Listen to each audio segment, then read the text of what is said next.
Waouh! Cet endroit était comme une maison de poupées de taille réelle. C'était énorme et waouh! C'était un jacuzzi? J'étais au paradis. Ralentis, chérie. Oh mon Dieu! Tu as un terrain de badminton à l'intérieur? J'adore le badminton! C'était la maison la plus incroyable de toute l'histoire. Je m'appelle Hélène et j'ai grandi dans une maison normale avec une famille normale. J'aime mes parents et la vie était géniale. Mais le seul inconvénient était le long voyage jusqu'à mon nouveau lycée. Ma mère, Grace, m'a dit qu'elle avait la solution et m'a suggéré d'aller habiter chez ma tante Lucie, car elle vivait plus près de l'école. Je n'avais jamais rencontré Lucie auparavant. En fait, jusqu'à ce que maman en parle, je ne savais même pas que j'avais une tante. Maman m'a expliqué que tante Lucie avait déménagé au Canada pour affaires et qu'elle n'était revenue aux États-Unis que récemment. C'était la première fois que je devais vivre aussi loin de mes parents, alors j'avais un peu peur d'avoir le mal du pays.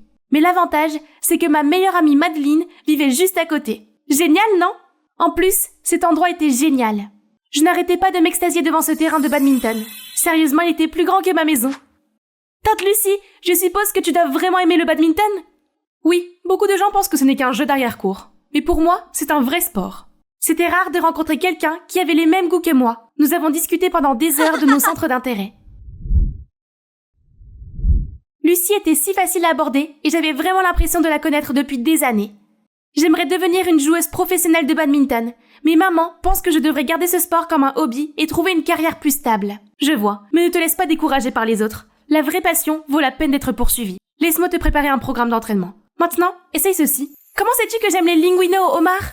Au début, vivre avec Lucie, c'était comme être dans un monde de rêve. Elle me choyait, m'achetait tous les vêtements que je voulais et me préparait les plats les plus délicieux. Mais sous la brillance, il y avait aussi un côté plus sombre. Lucie était très stricte. Je veux dire, très stricte. Je devais me lever à 5 heures du matin pour m'entraîner, faire des tours de piste pendant 1 heure et frapper 50 volants au-dessus du filet d'affilée. Si j'en manquais un, je devais recommencer. En même temps, je devais continuer à faire mes devoirs et je ne pouvais pas aller voir mes amis le week-end ou faire quoi que ce soit sans demander d'abord la permission à Lucie. Au moins, à l'école, je pouvais en parler à Maddy. Je m'attendais à ce qu'elle soit d'accord avec moi, mais elle a haussé les épaules et a dit « Je suppose que ta tante veut ce qu'il y a de mieux pour toi ?» De plus, tes compétences en badminton se sont beaucoup améliorées. Si je pouvais vivre dans une maison luxueuse, manger des plats délicieux et avoir une tante aussi attentionnée, je supporterais ce programme d'entraînement exténuant. Oui, je crois qu'elle a raison. Je devrais peut-être être plus reconnaissante. Bien sûr, lorsque j'ai appris l'existence du club de badminton de l'école, je me suis immédiatement inscrite. Je me dirigeais vers le terrain en balançant ma raquette, prête à montrer mes talents, quand ces deux gars se sont approchés de moi. Retourne dans l'équipe de Bam Bam Girl où tu dois être, ma chérie. Laisse le terrain au vrai pro. Comment ces idiots ont-ils osé me juger de la sorte? Ils ne m'avaient même pas vu jouer? Ah oui, je te mets au défi de jouer sur le terrain. On verra bien qui est sérieux. Nous sommes les meilleurs joueurs de l'école, juste pour que tu le saches. Choisis-en un.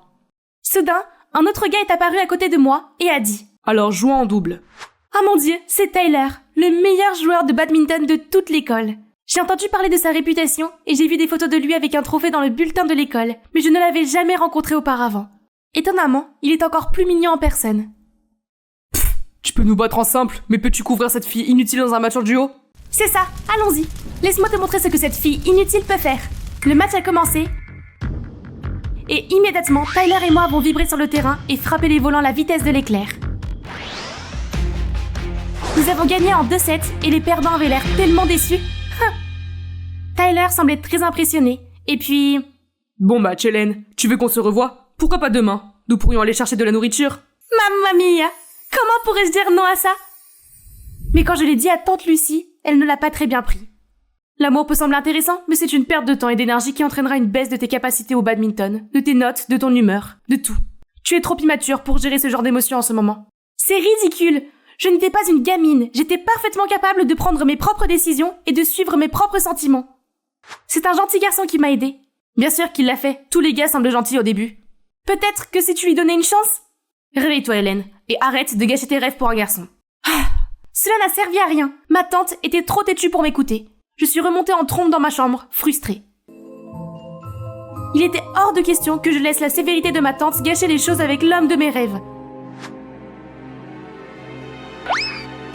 Alors j'ai décidé de sortir en cachette pour rencontrer Tyler. Mais comment? Ah, je connais exactement la personne qui peut m'aider. Mads, code rouge, tante Lucie ne veut pas me laisser voir Tyler. S'il te plaît, aide-moi à la distraire. D'accord, mais seulement si tu me donnes une copie signée de la Ballade des oiseaux chanteurs et des serpents. Facile. Après ce jour, j'ai pu avoir plusieurs rendez-vous avec Tyler grâce à l'aide de Maddie. Elle trouvait toujours les excuses les plus convaincantes, comme le fait que j'allais chez elle pour étudier en groupe, ou que nous allions à un événement super important. Et une fois, alors que j'étais censée étudier à la maison, c'est Maddie qui s'est faite passer pour moi. Plus tard, je suis rentrée dans ma chambre, tout étourdie. Tu n'imagines pas combien notre rendez-vous était génial aujourd'hui. Mais Maddie a juste jeté un regard gêné. Quoi? Est-ce que ma tante a suspecté quelque chose? Non, tout va bien. Puis elle est immédiatement sortie par la fenêtre. C'est étrange. Mais le lendemain, elle a fait comme si rien ne s'était passé. Alors j'ai laissé tomber. Elle devait juste se sentir mal ou quelque chose comme ça. Pendant ce temps, les choses allaient de mieux en mieux avec Tyler.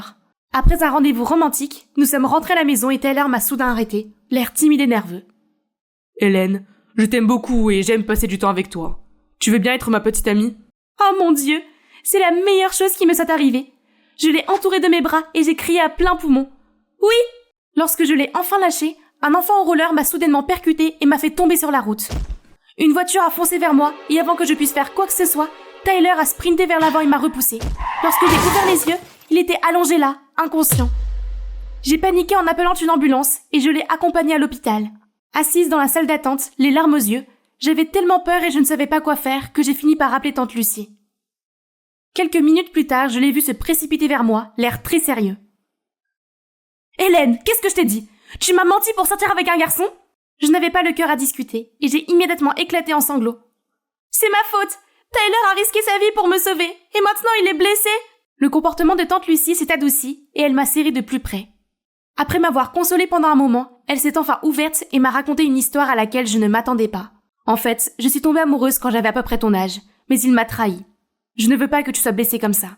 Oh, c'est terrible, mais Tyler est un bon gars, je le sais. Il m'a sauvée. Et pour cela, je suis vraiment reconnaissante. Ok, je vais faire confiance à ton jugement et te donner ma bénédiction pour apprendre à le connaître davantage. Merci. À ce moment-là, le médecin est apparu et nous a dit que Tyler allait bien et qu'il se rétablirait complètement dans quelques jours. Dieu merci. Lorsque Tyler est revenu, tante Lucie a tenu parole et nous a donné une chance à lui et à moi. Elle a même proposé de nous donner à tous les deux une leçon de badminton. Prépare-toi à l'entraînement le plus fou qui soit. Mais le fait de m'entraîner avec Tyler a rendu les choses plus supportables et plus amusantes. J'avais une grande compétition à venir, qui pourrait me permettre d'obtenir le titre de joueur professionnel, ou une chance de rejoindre l'équipe nationale si je gagnais. Alors, j'avais besoin de tout l'entraînement possible. Il ne me restait plus qu'un pas à faire pour réaliser mon plus grand rêve. De plus, je n'ai pas pu contenir mon sourire en voyant Lucie se rapprocher progressivement de Tyler. Le grand jour est enfin arrivé. Maman et papa étaient là pour me soutenir aussi. Je me suis préparée avec enthousiasme, mais lorsque j'ai ouvert le kit bag... Qu'est-ce qui s'est passé? Oh non, qui a détruit nos bébés? Je pense que Lucie l'a fait. Mais pourquoi ferait-elle ça? Je l'ai entendu dire qu'elle faisait semblant d'aimer Tyler pour pouvoir garder un œil sur vous deux. Quoi? J'ai vraiment cru que tante Lucie donnait une chance à Tyler. Mais ça n'a toujours pas de sens. Même si Lucie détestait Tyler, pourquoi aurait-elle essayé de ruiner cette compétition? Elle savait à quel point c'était important pour moi. Il y a encore une chose, mais je ne pense pas que tu sois prête à l'entendre. Bon sang, crache le morceau, Maddie! En fait, le jour où je me suis déguisée en toi, j'ai découvert quelque chose. Lucie n'est pas ta tante, c'est ta mère. Elle veut te ramener au Canada avec elle, et elle sait que si tu gagnes ce concours, tu ne voudras plus jamais partir. Je suis restée là en état de choc. Alors, ma famille bien-aimée que j'avais connue toutes ces années n'était pas vraiment la mienne? Et Lucie, comment se fait-il qu'elle ait eu l'audace de se présenter maintenant comme ma vraie mère et qu'elle veuille me reprendre? J'ai eu l'impression que toute ma vie n'avait été qu'un grand mensonge, et je me suis immédiatement précipitée à la recherche de Lucie. C'est vrai? Tu es ma vraie mère? Comment as-tu su? Je ne peux pas croire que tu m'aies fait ça. Tu es égoïste, terrible, et tu as tout gâché. Va-t'en, je ne veux plus te voir. Je n'ai pas de mère comme toi. Grace est ma seule et unique mère. Lucie avait l'air complètement brisée, puis elle est partie tranquillement.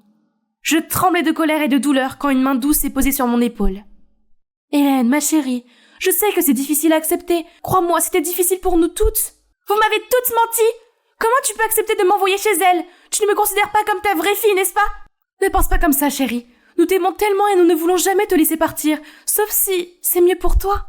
Maman m'a ensuite raconté comment Lucie était venue la persuader. Il s'est avéré que Lucie avait un passé très tragique. Depuis son enfance, elle avait toujours été la brebis galeuse de sa famille, qui la traitait mal et méprisait sa passion pour le badminton. Lorsqu'elle leur a annoncé qu'elle était enceinte, ils l'ont mise à la porte, et son petit ami l'a également abandonnée dans la foulée. Elle n'a donc eu d'autre choix que de me laisser à l'orphelinat et de commencer une nouvelle vie au Canada.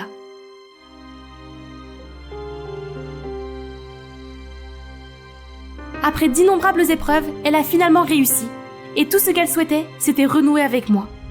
Je crois que tout le monde mérite une seconde chance. C'est pourquoi je vous ai laissé vivre ensemble pendant un certain temps. Je ne te dirai la vérité que si tu es heureuse, pour que tu ne sois pas trop choquée. De plus, elle peut t'aider plus que moi maintenant. Et tu as même hérité de son esprit de badminton. Je suis restée stupéfaite pendant un moment. Il est vrai que Lucie m'a quittée, mais c'est parce qu'elle ne voulait pas que je souffre avec elle. Et j'ai eu une vie heureuse. Je ne devais pas être aussi impolie avec elle. Mais c'était encore beaucoup à digérer et je suis rentrée à la maison avec maman. Je me suis enfermée jusqu'au lendemain. Tyler est venu et a essayé de me convaincre, ma triste personne, d'aller se promener.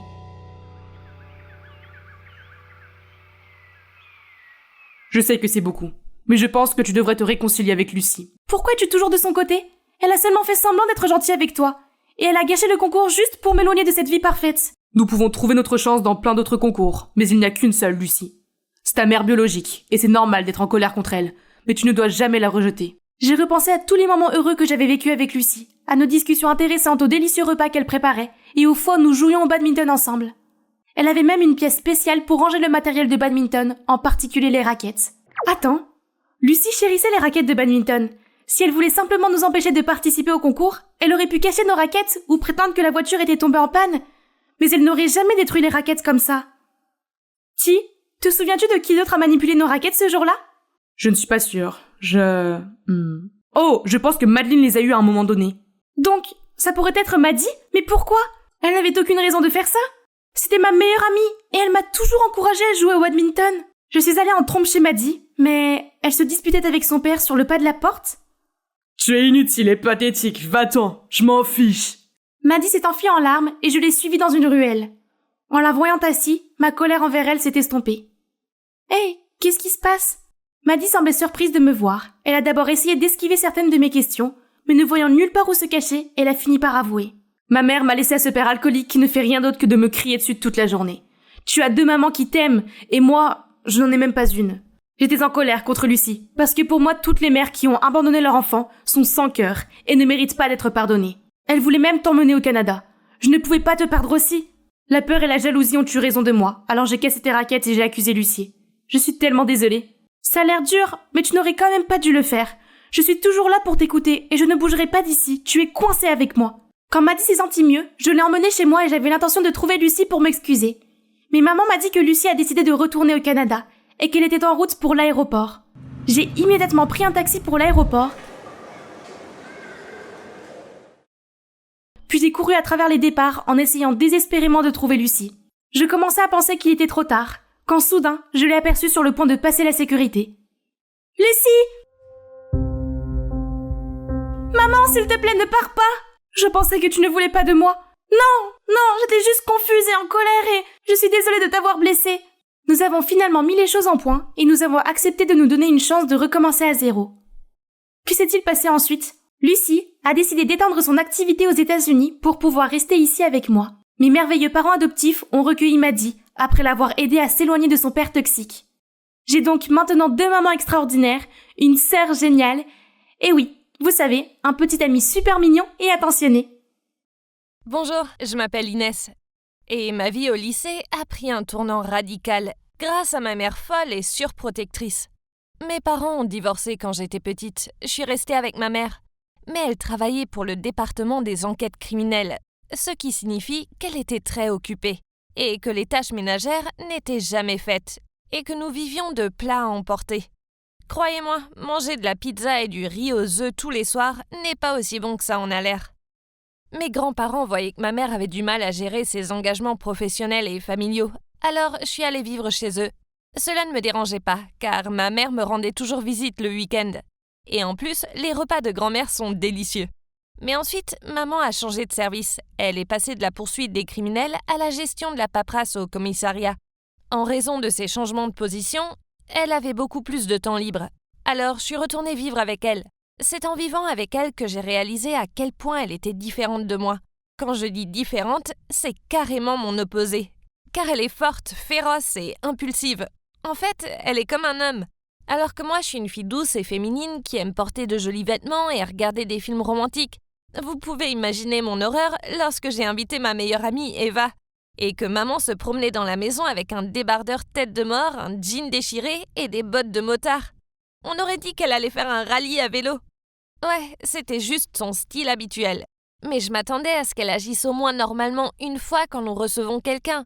C'était vraiment dégoûtant, elle avait presque 40 ans, pas 15. Ensuite, le jour de ma rentrée au lycée, maman a insisté pour m'emmener et me récupérer, car elle avait peur qu'il y ait des bandits dans le bus. Ouais, je sais, c'était ridicule. Je veux dire, à quel point pense-t-elle que je suis fragile? Mais je ne voulais pas la contrarier, alors j'ai accepté à contre-cœur. L'école est finie et je discutais avec mes amis en attendant que ma mère arrive. Quand nous avons soudain entendu le bruit d'une moto qui se dirigeait vers l'école.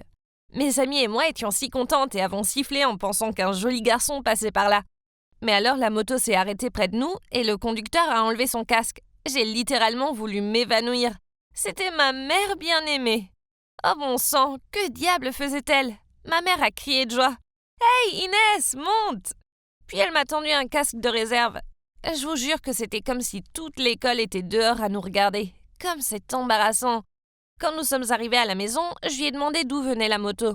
Elle a répondu « Quoi ? Oh, tu veux dire Eleanor ? Je l'ai achetée la semaine dernière. Il faisait si beau aujourd'hui que j'ai pensé la faire sortir. » Ouais, vous avez bien entendu. Ma mère a donné le nom d'Eleanor Roosevelt à sa moto. Incroyable. L'embarras ne s'est pas arrêté là. Oh non. Un jour, mon professeur nous a informé que demain, après l'école, il y avait une réunion parents-prof. Je ne voulais pas que maman se présente dans une tenue d'adolescente rebelle. Alors j'ai cherché dans son armoire quelque chose qui ressemble à une maman. Mais non, tout ce que ma mère possédait était des t-shirts, des shorts déchirés et des hauts courts. Oh. Alors je suis allée sur Internet et j'ai trouvé cette magnifique robe bleue, puis je lui ai dit de l'acheter. Le lendemain, après l'école, j'ai attendu ma mère dans ma salle de classe. Tous les parents étaient déjà là, seule ma mère manquait à l'appel. J'étais sur le point de l'appeler quand soudain quelqu'un est entré dans la pièce. Oh mon Dieu! Dites-moi que je rêve! C'était ma mère, et vous ne croirez pas ce qu'elle portait? Non, c'était pas la robe bleue, mais plutôt cette robe en cuir noir super moulante, des lunettes de soleil noires, des talons de 10 pouces de haut et un collier noir. Elle avait l'air de venir d'un film de vampire. Tout le monde était bouche bée devant elle. Je pense que certains des papas étaient même en train de baver un peu. Quand je l'ai confrontée à ce sujet, elle a juste haussé les épaules et dit « Chérie, cette robe est bien plus mon style que la bleue. » C'était officiellement le moment le plus embarrassant de ma vie. Merci maman. Pourquoi ne pouvait-elle pas être comme moi? Je veux dire, je commençais à penser que j'étais l'adulte ici, pas elle. L'embarras ne s'est pas arrêté là non plus. Au lieu de cela, elle l'a amené à un tout autre niveau. Mon école avait prévu un voyage de camping et j'étais tellement contente. Maman voulait venir et superviser, mais j'ai fermement dit non.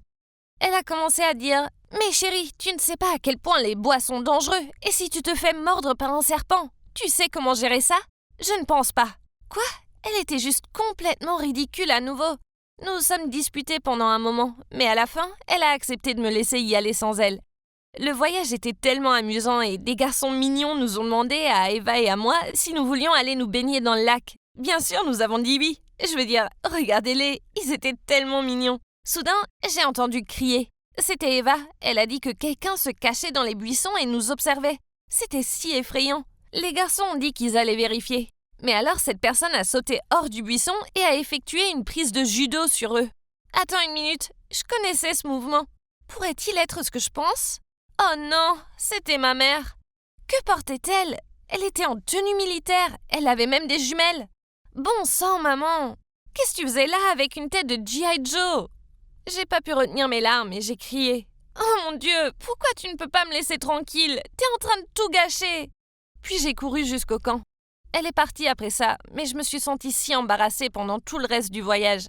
Quand je suis rentrée à la maison, ma mère s'est immédiatement excusée et m'a juré qu'une telle chose ne se reproduirait plus. Je pouvais voir dans ses yeux qu'elle le pensait vraiment, alors je lui ai donné une autre chance.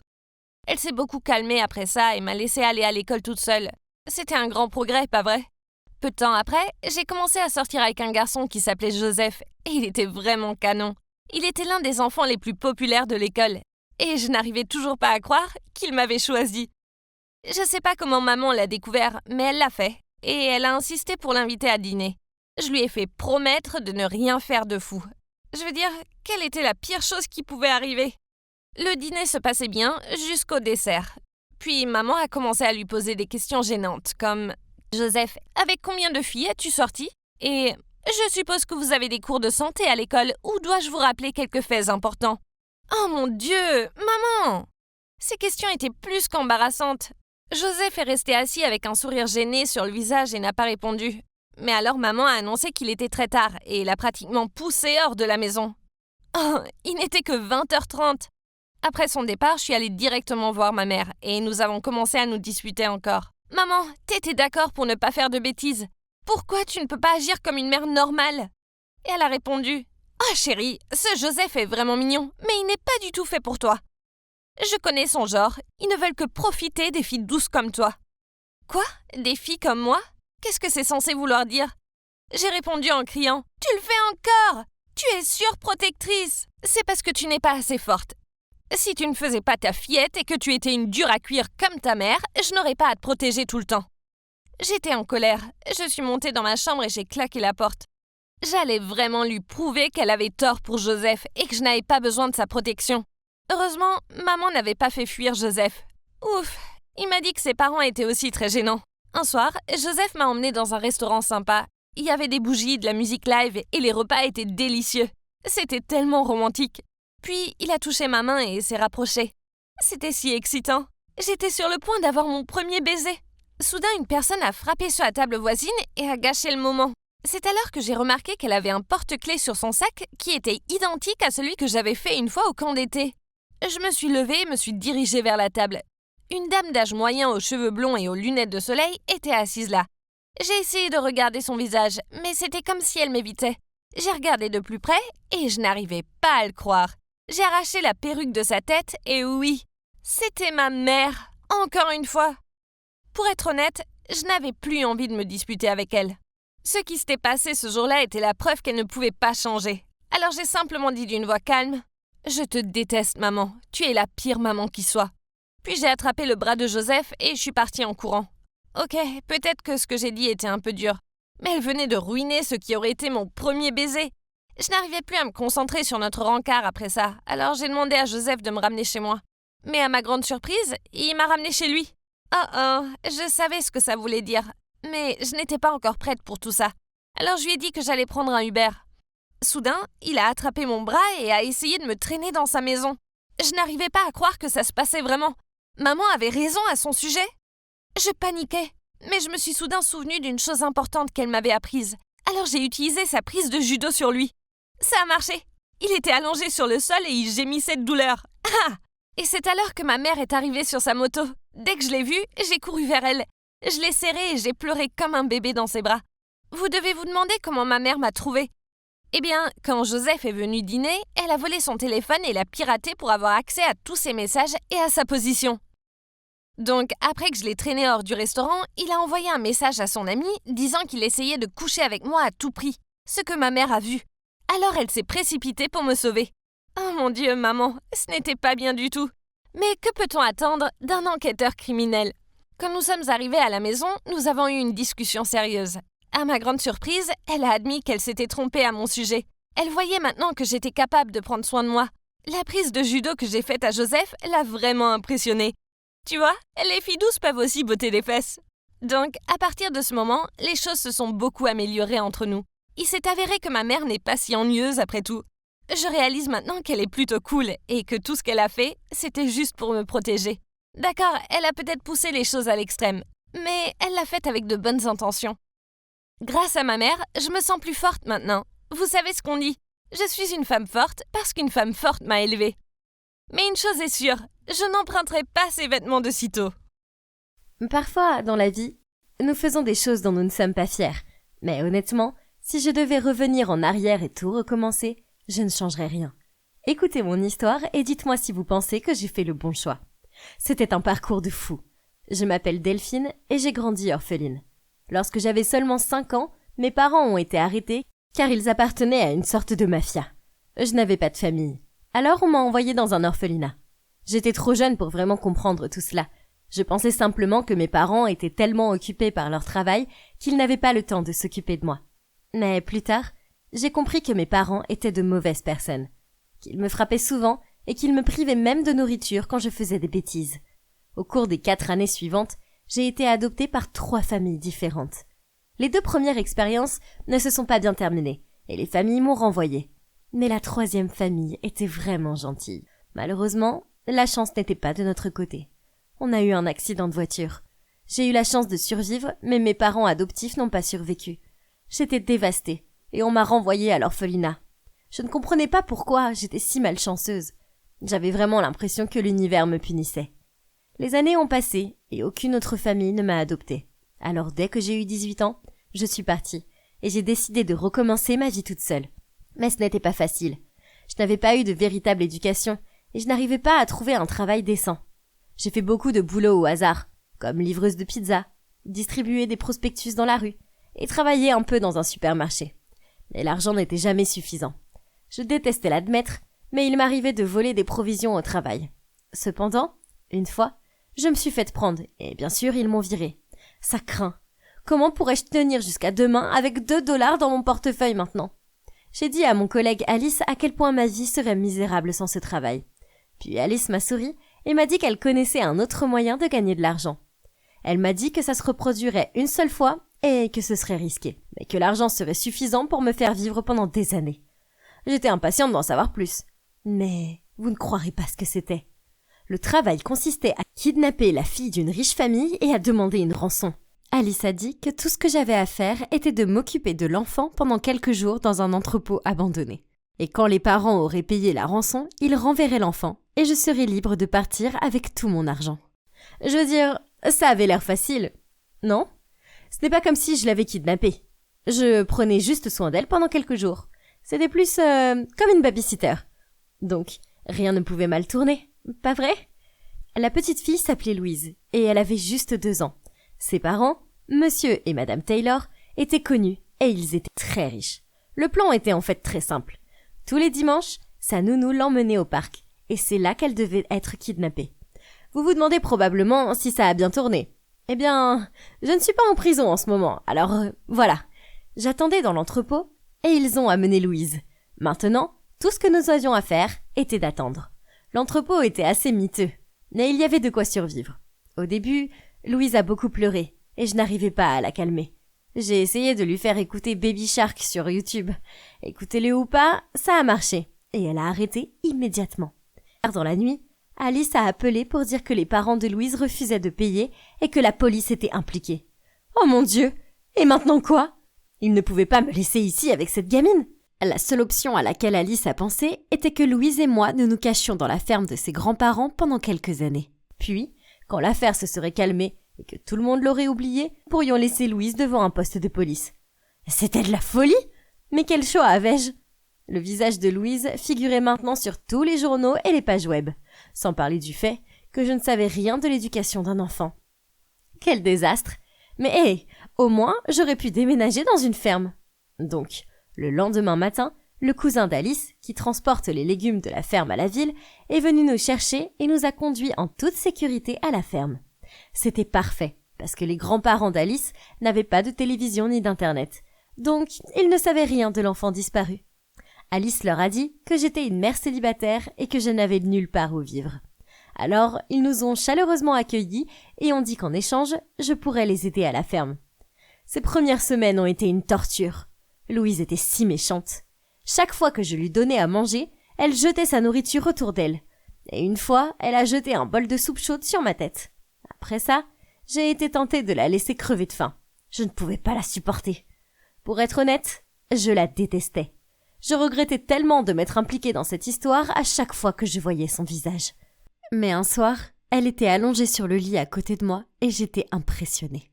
Je suis allée la réveiller pour la descendre pour la dîner et elle était brûlante. J'ai commencé à paniquer. J'ai cherché un thermomètre et sa température était de 39 degrés. Je devais faire baisser sa fièvre.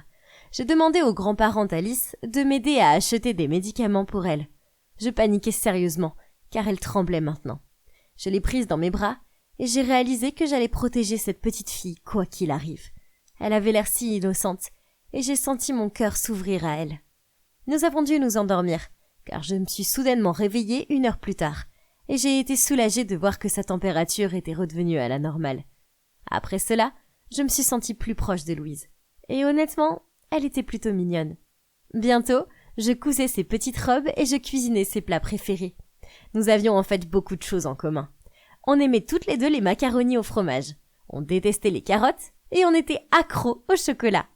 Très vite, une année s'est écoulée et Louise a commencé à parler. Et puis, elle a commencé à chanter. Et oh les gars, elle est la chose la plus adorable qui soit. Et puis un jour, elle s'est tournée vers moi et m'a dit « Maman, j'ai presque pleuré, je me sentais si heureuse. » Mais ce n'était pas bien. Je devais la rendre à ses parents. Elle ne méritait pas de vivre une vie loin d'eux, comme j'ai dû la vivre moi loin des miens. Alors, j'ai fait quelque chose de fou. J'ai vu que les parents de Louise cherchaient une femme de ménage à temps partiel.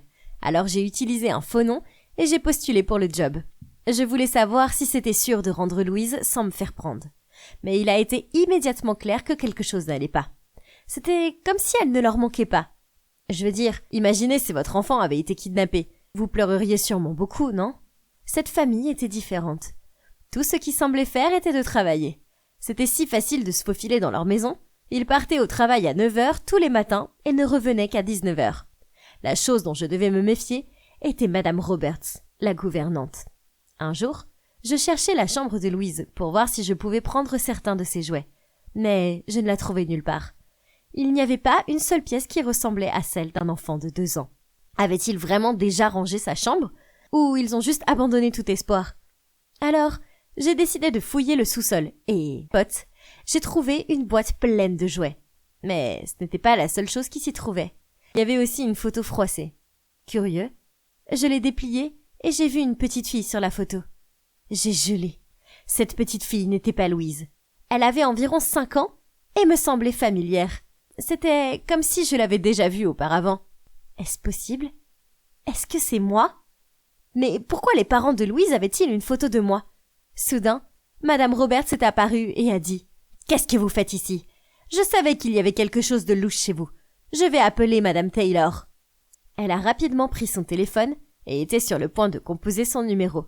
Je le lui ai pris, mais cette vieille dame était forte. Nous nous sommes battus pour son téléphone. Puis elle m'a lâché. Elle a eu un air choqué et m'a pointé du doigt d'une voix tremblante. Elle a dit « Tu es Delphine, n'est-ce pas ?» J'étais stupéfaite. Comment connaissait-elle mon vrai nom?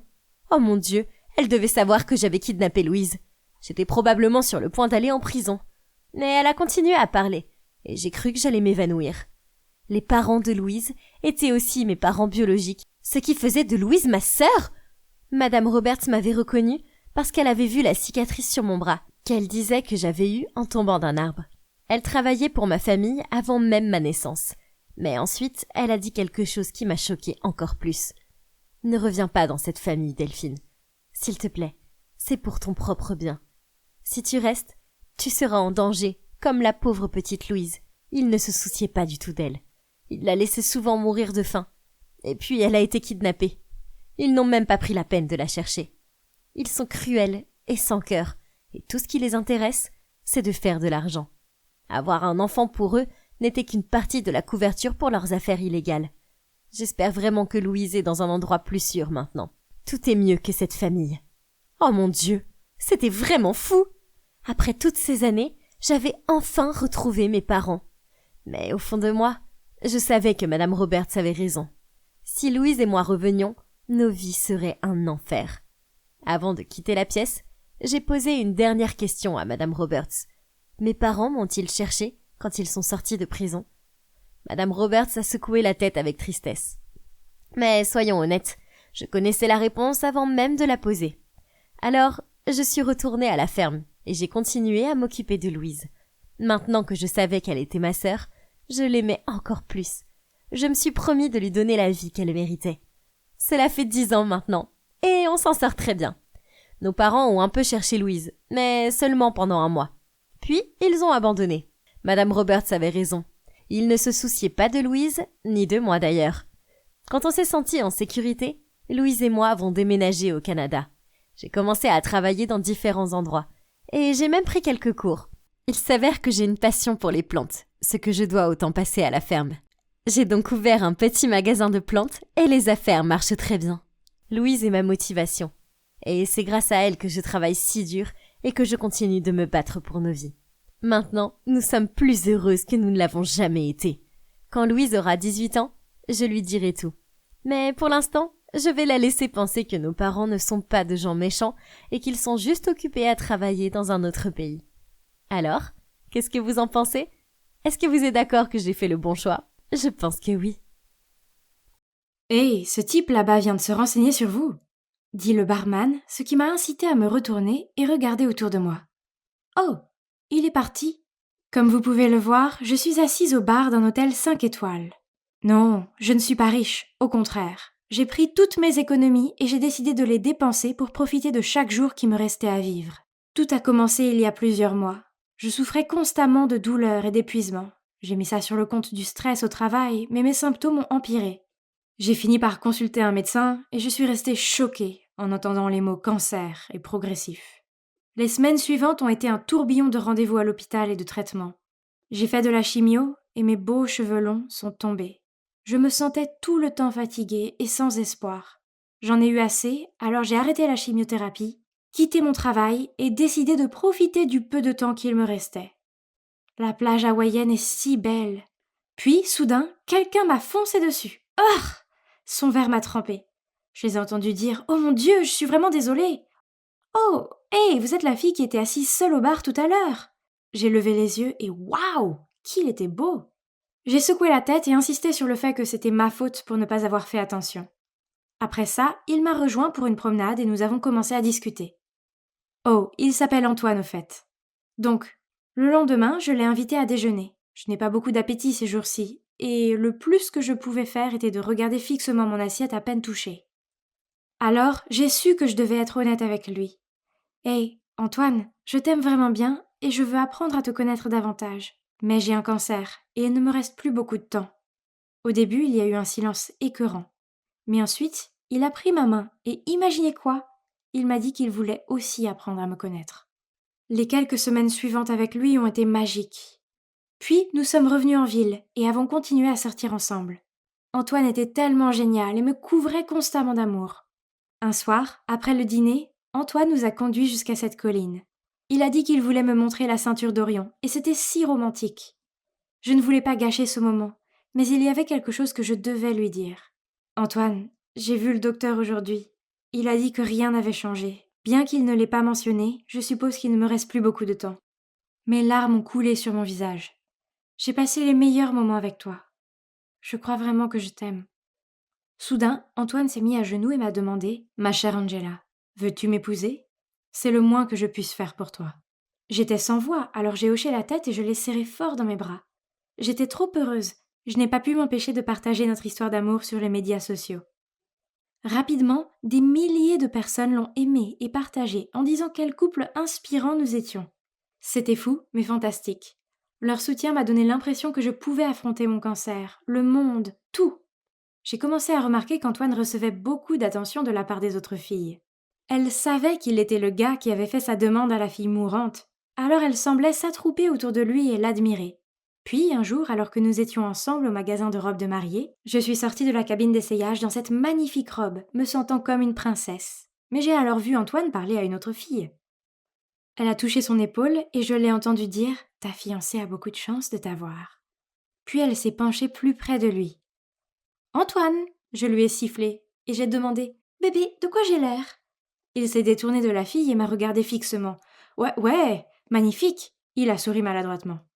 Je n'ai pas pu m'empêcher de me sentir mal. Je sais que c'est un homme attirant, mais il était sur le point de m'épouser. Ce n'était pas du tout agréable de le voir flirter avec quelqu'un d'autre à l'essayage de ma robe. Pourtant, j'ai essayé de mettre tout cela de côté, car je voulais profiter du peu de temps qu'il me restait. Le mariage était un rêve devenu réalité. C'était un jour si magique. Puis, juste avant notre lune de miel, je suis allée voir mon médecin.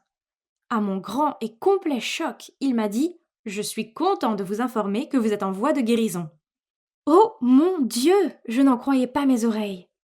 Je me sentais mieux. Je me suis précipitée à la maison pour annoncer la bonne nouvelle à Antoine, mais sa réaction n'a pas été celle que j'attendais. Son visage s'est effondré. Il est d'abord resté sans voix, puis il a bégayé. « Félicitations, chérie !»« Qu'est-ce que ça veut dire ?» Quoi qu'il en soit, notre lune de miel a été merveilleuse. Mon appétit était revenu, et j'en profitais au maximum. Miam, la nourriture a si bon goût. Cela n'est pas passé inaperçu auprès d'Antoine, et il m'a dit « Tu peux essayer de mâcher plus doucement ?» Peu importe. J'avais l'intention d'apprécier ma nourriture. Quand nous sommes revenus à la maison, j'ai emménagé dans son appartement. Pour l'amour de Dieu, il y avait des assiettes sales et des chaussettes puantes partout. Comment quelqu'un d'aussi méticuleux sur son apparence pouvait-il vivre dans un tel état? Je me suis dit qu'il n'y avait pas de problème, que je l'aimais et que je devais apprendre à aimer son désordre. C'était si bon d'être en vie, et j'admets que j'ai peut-être exagéré sur les snacks, les gâteaux, les repas à l'extérieur, et oui, j'avais pris quelques kilos en trop, alors les tâches ménagères étaient un peu trop pour moi. D'ailleurs, pourquoi devrais-je les faire? C'était son bordel. Mais une fois, quand j'en ai eu marre de voir ses caleçons puant partout, je lui ai demandé « Comment un type qui te ressemble peut-il vivre dans ce trou à rats ?» Mais il m'a ignoré et est allé directement au lit, et ses ronflements bruyants n'ont pas tardé à suivre. Qu'est-ce qui se passe? Où était l'homme gentil et charmant que j'avais épousé? Lassée, j'ai fait de mon mieux pour nettoyer un peu l'endroit. J'étais essoufflée et je transpirais beaucoup. Ma tête me démangeait super bien, alors j'ai enlevé ma perruque et je me suis gratté le cuir chevelu. À ce moment-là, j'ai entendu Antoine crier, et quand je me suis retournée, il se tenait le visage de peur. « Bébé, qu'est-ce qui ne va pas ?» Je me suis précipitée vers lui. « Oh, je vois !» J'ai éclaté de rire. « Oh, c'était juste trop inconfortable de porter cette perruque, alors je l'ai enlevée, c'est tout. Mais regarde, mes cheveux repoussent !» En tremblant, il a bégayé. « Tu portais une perruque tout ce temps? Tu as l'air terrifiante !» Eh bien, oui, je suppose que les cheveux qui poussent en dents de scie me donnaient l'air assez effrayante. « Tu ne devrais pas être heureux pour moi ?» J'ai marmonné et forcé un sourire tout en essayant de remettre la perruque. Savoir que j'étais capable de vivre à nouveau était incroyable. Mais vivre, avec mon mari lunatique et insouciant, maintenant, ce n'était pas si génial. Un soir, il est rentré du travail de mauvaise humeur et a commencé à me crier dessus parce que je n'avais pas rangé. Je lui ai dit que je ne devrais pas avoir à le faire, puisque ce n'était pas mon bordel. Il m'a regardé de travers. Je subviens seule à nos besoins à tous les deux. Je rentre à la maison pour te voir, te prélasser sur ton énorme derrière, et tu oses me parler comme ça? C'est toi qui dois te lever et travailler, puisque tu manges 2 fois plus que moi. Ces mots m'ont fait mal. Alors avec des larmes aux yeux, je lui ai dit « Comment oses-tu me parler comme ça ?» Antoine était sur le point de dire quelque chose, mais il a fait une pause. Puis, il a juste soupiré. « Écoute, je suis désolée bébé, je sais que tu es en train de te remettre. » Je l'ai regardé fixement et j'ai dit « Je n'ai rien fait pour le dîner. Alors, allons manger dehors. » J'appréciais mon poulet tournant. Il était si bon que j'ai peut-être pris une trop grosse bouchée, qui s'est logée dans ma gorge. Bientôt, je me suis étouffée. Je ne pouvais plus respirer.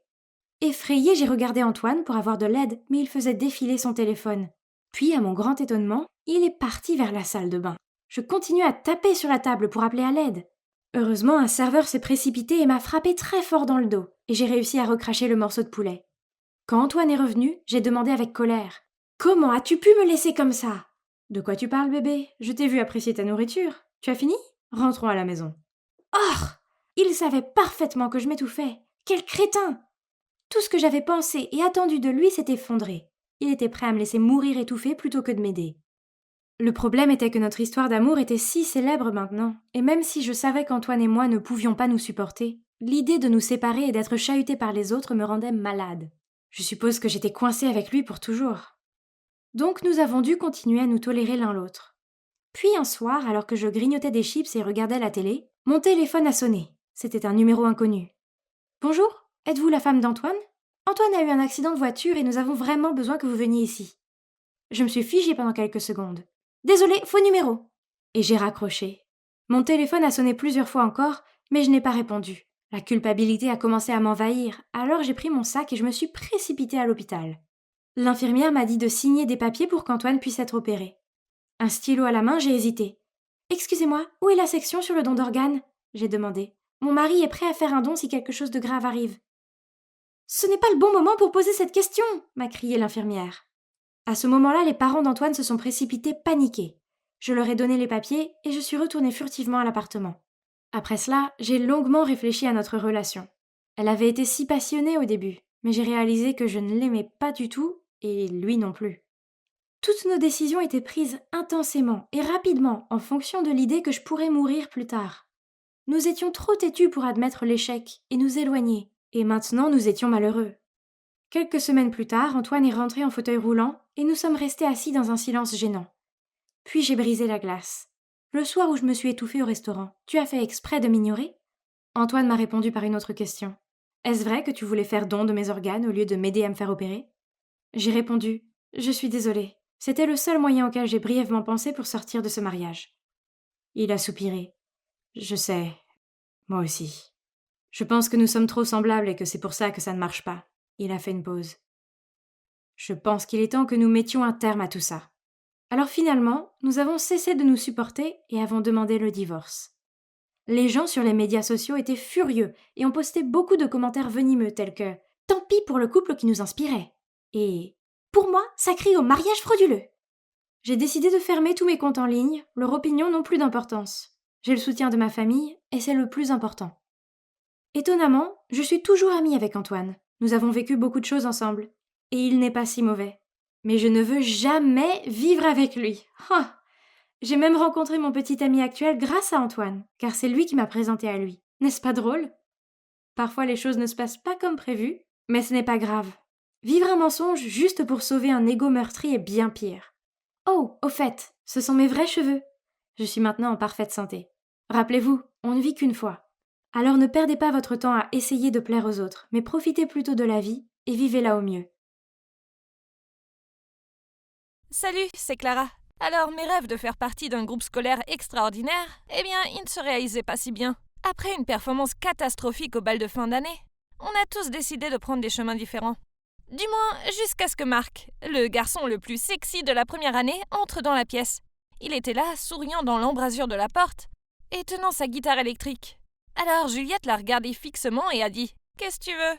Il a répondu « je sais qu'il n'y a pas de recrutement de membres en ce moment, mais j'aimerais rejoindre le groupe si vous... » J'étais sur le point de lui dire qu'il n'y avait plus de groupe, mais Mia a parlé la première. « Oui, bien sûr !» Puis elle s'est précipitée sur lui et l'a traîné à travers la pièce. Charlotte a eu l'air perplexe et a dit « Mais on n'était pas déjà dissous ?» Alors Juliette a dit « Charlotte, t'as du mal nous comprendre. Nous avons dit que nous voulions développer notre marque, pas nous dissoudre. » C'est pour de vrai? Waouh, c'est incroyable ce qu'un mec mignon peut faire. Donc j'ai juste hoché la tête, puis j'ai dit ok alors, je suppose bienvenue dans le groupe? Ok, réfléchissez-y. Ce type n'est peut-être pas doué pour la musique. Mais ça n'a pas d'importance, car grâce à lui, il y a toujours un groupe. Et les filles viendraient sûrement nous voir maintenant, même si on était nuls. Je veux dire, c'est Marc Dubois. Pour la Saint-Valentin, il a reçu au moins 40 cartes. Elles sont toutes tombées de son casier, c'était incroyable. Donc, nous avons commencé à répéter. Et waouh, il s'est avéré que Marc avait une voix extraordinaire et qu'il pouvait jouer de la guitare électrique comme un pro. Mia s'est même portée volontaire pour se retirer et être choriste. Qu'est-ce qui se passe? Et Charlotte était heureuse de ne plus avoir à chanter et de se concentrer sur la basse. La présence de Marc a résolu beaucoup de nos problèmes. L'incident du bal de fin d'année a été complètement oublié. Mia et Juliette ne se battaient plus pour être sous les projecteurs. Mais il y avait une chose. Je savais qu'elles avaient toutes les deux le béguin pour Marc. Je veux dire, c'était tellement évident. Mia s'est habillée pour chaque répétition. Je veux dire, elle fait toujours un effort sur son apparence, mais des robes à paillettes un jour d'école normale, c'était tellement exagéré. Ensuite, il y avait Juliette. Chaque fois que Marc était là, elle était si polie avec tout le monde et nous complimentait surtout. Je savais qu'elle était discrètement en compétition l'une avec l'autre, comme une fois où les baguettes de Juliette ont disparu. Et pendant qu'elle les cherchait, Mia est allée vers Marc et a touché son bras et lui a demandé s'il avait fait de la musculation. Une autre fois, le rouge à lèvres de Mia a été remplacé par un rouge à lèvres noir qu'elle avait appliqué avant les répétitions. Horrifiée, elle s'est précipitée dans la salle de bain pour le nettoyer. Et Juliette est allée voir Marc pour lui demander de lui apprendre à jouer de la guitare, pendant que nous attendions Mia. Le groupe était certes mouvementé, mais je devais admettre que je m'amusais. Nous avons même choisi un nom, Rouge Septembre. Ce nom a été choisi parce que 3 d'entre nous ont leur anniversaire en septembre, et que la couleur préférée de Mia et Marc était le rouge. Mais Mia a insisté pour utiliser le mot français, pour être plus en vogue. Ouais, ça nous a pris des heures pour trouver ce nom. Mais je l'aime beaucoup. Nous avons vraiment commencé à nous améliorer, et nous nous sommes beaucoup amusés en le faisant. Puis Marc a suggéré que nous jouions What Makes You Beautiful de One Direction au prochain concert de l'école. J'adore cette chanson, alors j'ai immédiatement accepté. Même Juliette a accepté, malgré que je sais qu'elle déteste les One Direction. Donc nous avons répété comme des fous, et tout le monde est arrivé à l'heure et a travaillé très dur. Ouais, la concurrence discrète de Mia et Juliette a continué. Mais peu importe, au moins nous étions tous là à répéter. Le soir de la performance est arrivé, et j'avais un mélange de joie et de peur. Marc m'a aidé à installer mon support de clavier, et j'ai remarqué qu'il n'arrêtait pas de me regarder bizarrement. Avant que j'aie pu lui demander ce qui se passait, c'était le moment de jouer. Nous étions tellement formidables et tout le monde nous acclamait. Puis la chanson s'est terminée et Marc a commencé à parler dans le micro. Merci les gars, vous étiez géniaux. Mais y a quelque chose que je veux dire. Puis il m'a regardé. Clara, je veux juste faire savoir au monde entier que tu es la plus belle. Et que j'ai vraiment apprécié d'apprendre à te connaître ces derniers mois. Et que j'adorerais que tu sois ma petite amie. Qu'est-ce que c'était? A-t-il perdu la tête? Depuis quand a-t-il des sentiments pour moi? La foule est devenue complètement folle, criant et applaudissant, tandis que je restais figée sur place. Je pouvais voir que le feu sortait par les yeux de Juliette et Mia. Marc a essayé de marcher vers moi et de dire quelque chose, mais le micro ne fonctionnait pas. Juliette venait de le débrancher, et Mia a foncé vers moi en criant « Espèce de traître! Marc est à moi !» Marc a sauté devant moi pour me protéger d'elle. Puis Charlotte a soudainement fondu en larmes comme une hystérique. On s'est tous regardés et on a tout de suite compris. Oh mince, elle devait aussi avoir le béguin pour Marc. L'instant d'après, un professeur est entré sur scène et nous a fait partir. C'est à ce moment-là que j'ai remarqué que toute la foule nous regardait bouche bée et riait. C'était tellement humiliant. Pire encore, nous sommes sortis de scène et le directeur de l'école a dit « Alors, vous pensez que c'était drôle, n'est-ce pas? Voyons si vous riez encore en retenue. » Puis il nous a tous enfermés dans une salle de classe en disant que nous ne pouvions partir que lorsque nous aurions compris ce que nous avions fait de mal et tout résolu. Il n'y avait aucune chance que je veuille parler à l'un d'entre eux de ce fiasco. À cause d'eux, j'avais l'air d'une idiote. Et maintenant, j'avais une retenue alors que je n'avais rien fait. On est resté environ 5 minutes en silence glacial, jusqu'à ce que Marc commence timidement. Ok, on ne peut pas rester assis ici en silence pendant tout ce temps. Écoutez, j'aime bien Clara et le concert était une bonne occasion pour moi d'avouer mes sentiments. C'est tout. Était-il sérieux en ce moment? C'était la dernière chose qu'il avait besoin de dire maintenant? Juliette a soudainement repris du poil de la bête et s'est tournée vers moi en hurlant. « Tu as séduit Marc alors que tu savais qu'il me plaisait. » Marc a essayé d'intervenir. « Les filles, c'est pas comme ça que ça marche. » Mia aussi s'en est prise à moi. « Tu ne mérites pas d'être notre chef. Tu es tellement sournoise. » Puis il y a eu Charlotte qui a encore éclaté en sanglots. Juliette a essayé de la réconforter pendant que Mia disait « Une autre victime de la beauté, hein ?» Charlotte a bégayé à travers ses larmes. « Pourquoi tu as tout? Tu es le leader, tu as le garçon mignon, tu as toute l'attention. » Juliette a roulé les yeux. « Ouais, t'es la plus nulle des leaders. Tellement nulle que mon chien pourrait faire mieux. » Ça y est, j'en avais assez de ces gens égoïstes. Je ne pouvais plus me retenir et je leur ai crié dessus. « Ah ouais? Vous pensez qu'être un leader est facile? Je suppose que vous n'avez jamais pris le temps de réfléchir à tout ce que j'ai fait pour vous. Je vous ai trouvé une plateforme pour le tambour, un masque flippant, un micro stupide en strass. Vous l'avez demandé? Je l'ai livré. Tout ça parce que j'aime ce groupe. Je veux avoir un vrai groupe, un club de musique qui marche. Je veux laisser un héritage ici à cette école, pour rendre nos années de lycée significatives. Mais tout ce que je reçois, c'est de la haine. Et des amis égoïstes que je ne sais même pas si je peux encore appeler des amis. Je ne savais pas que Marc m'aimait. En fait, j'en avais aucune idée. Je suppose que j'étais trop occupée à essayer de garder ce club ensemble pour le remarquer. Mais plus maintenant, j'en ai assez. J'étais à bout de souffle après ça et quand j'ai fini, je les ai tous vus me regarder avec stupéfaction. Retenue ou pas, j'ai pris mes affaires et j'étais sur le point de partir quand Mia a dit timidement « Désolée, je suppose que c'est vrai. Je n'ai pas vraiment réfléchi. » Juliette a ajouté « Ouais, t'aurais dû nous le dire plus tôt, je suis désolée. Je savais pas que ça comptait autant pour toi. » Charlotte a essuyé ses larmes. « Ouais, et s'il te plaît, ne dis pas ça, Clara. Bien sûr, on est toujours des amis. S'il te plaît, pardonne-nous. » Marc était sur le point de dire quelque chose aussi, mais Mia a rapidement couvert sa bouche. « Pas maintenant, petit. C'est notre affaire. » Maintenant, Clara, qu'est-ce que t'en dis? Pourrais-tu, s'il te plaît, nous reprendre comme tes adorables amis et membres de groupe? Puis elles se sont rassemblées toutes les trois et m'ont regardé avec des yeux de chiot, essayant de me faire sourire. J'ai essayé de garder mon sérieux, mais finalement, j'ai éclaté de rire et les ai toutes serrées dans mes bras. Puis Charlotte a pleuré à nouveau, ce qui nous a toutes fait pleurer aussi, même Juliette. Marc était assis là et nous regardait bizarrement. Quand Mia l'a remarqué, elle l'a pointé du doigt et a dit « Ce garçon est celui qui nous a séparés. Je ne comprends pas pourquoi on s'est tant pâmé pour lui. Si seulement I knew you were in trouble when you walked in. » Oh mon Dieu, est-ce que tu viens de citer Taylor Swift? Tu sais que c'est Taylor Swift. Charlotte a rigolé. Mais tu as raison, j'en ai fini avec lui maintenant. Yep, béguin stupide, a acquiescé Juliette. J'ai fait signe à Marc de se joindre au câlin du groupe en disant « Les filles, rappelez-vous que Marc est celui qui nous a sauvés quand on était au bord de la dissolution. Il mérite un peu de crédit. » Qu'est-ce que tu entends par « au bord » ? Nous étions déjà dissous, a dit Mia en plaisantant. Puis Juliette a ajouté « Waouh, on a traversé tout ça. Maintenant je suppose qu'on peut tous surmonter ensemble. Pas vrai les gars ?» J'ai dit « Ouais, c'est ça l'esprit du groupe. Maintenant à 3. 1, 2, 3. Rouge septembre, let's go! Vous pensiez que c'était la fin de l'histoire? Non, pas tout à fait. Plus tard ce jour-là, alors que je rentrais à la maison, Marc m'a couru après. Hé Clara, écoute, je suis désolée. Je n'avais aucune idée de ce que ce club représentait pour toi. S'il te plaît, oublie mes aveux et soyons juste amis. Je veux t'aider avec le groupe et tout le reste. Je lui ai souri. J'aimerais bien. Ainsi, la paix était rétablie et quant à Rouge Septembre, eh bien, nous continuons toujours. Qui sait, un jour nous serons peut-être le meilleur groupe de la planète. Mais ouais, avoir des amis proches, être ensemble tous les jours et jouer de la musique ensemble est suffisamment pour moi. Mais quelque chose de bizarre a commencé à se produire. Je me surprends à sourire quand je vois Marc et à remarquer à quel point il est mignon quand il accorde sa guitare. Est-ce que je l'aime, l'apprécie? Non, c'est impossible, n'est-ce pas? Je veux dire, si c'est le cas, ça veut dire que je dois me confesser à lui cette fois-ci, non? Mais j'ai une idée. Mais ça ne sera sûrement pas sur scène. Hé petite, pourquoi es-tu toute seule? Comment tu t'appelles?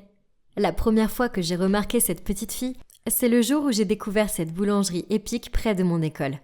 Elle était toujours assise dans la ruelle à côté, portant les mêmes habits et traînant un ours en peluche. Elle m'a regardée avec de grands yeux innocents et m'a répondu timidement « Je m'appelle Alex. » Puis elle s'est mise à pleurer avant de dire « Ma maman et mon papa travaillent tout le temps, alors je les attends ici. Parfois, ils partent plusieurs jours. » Oh, pauvre petite fille, elle doit mourir de faim parce qu'elle regarde constamment mon sachet de viennoiserie. Je lui en ai donné un et elle m'a dit que les pains au chocolat étaient ce qu'elle préférait. Waouh! Comme moi! Pas étonnant que je me sois sentie attirée par cette petite fille. Elle l'a mangé si vite que je lui ai dit que j'allais lui en acheter un autre. Je ne supportais pas de la voir affamée. Comment ses parents pouvaient-ils la laisser comme ça? J'ai couru aussi vite que j'ai pu, mais quand je suis revenue, elle était partie. Trop bizarre, je ne la voyais nulle part. Je suis rentrée chez moi, mais ce soir-là, je n'ai pas cessé de penser à elle. Ses parents étaient-ils venus la chercher? Le lendemain, je suis retournée à la boulangerie. Et avant même d'y arriver, j'ai entendu des enfants crier. Je me suis approchée pour mieux voir. Alex était là, recroquevillée par terre, pendant que des enfants lançaient son ours en peluche. Oh non, elle pleurait. Ça m'a énervée, alors je me suis jetée sur eux. « Hé, laissez-la tranquille, ou vous aurez affaire à moi !» Les brutes se sont enfuis et je me suis précipitée pour passer un bras autour d'Alex. Elle a essuyé ses larmes et a dit « Merci, à part mon ours, tu es la seule personne qui veut être mon amie. » La boule que j'avais au ventre ne pouvait pas être plus grosse. Puis, je lui ai demandé ce qui s'était passé. Elle m'a raconté comment elle avait fait l'école buissonnière parce qu'elle était victime d'intimidation à cause de ses vieux habits odorants. Même sa maîtresse était méchante avec elle. Elle disait « Oh la vache, mon cœur !» Je ne pouvais pas le supporter. Alors, je lui ai tendu la main. « Alex, je ne peux pas te laisser ici. J'ai toujours voulu avoir une petite sœur. Qu'est-ce que tu en dis? Je promets que je te protégerai. » Elle m'a serré la main, ce que j'ai pris pour un oui. Puis on s'est levé et elle m'a demandé si elle pouvait me montrer quelque chose. C'était une aire de jeu. Dès que je l'ai vue, j'ai ressenti quelque chose au fond de moi. J'avais l'impression de connaître cet endroit. On a joué à la cage à écureuils, puis on a fait de la balançoire.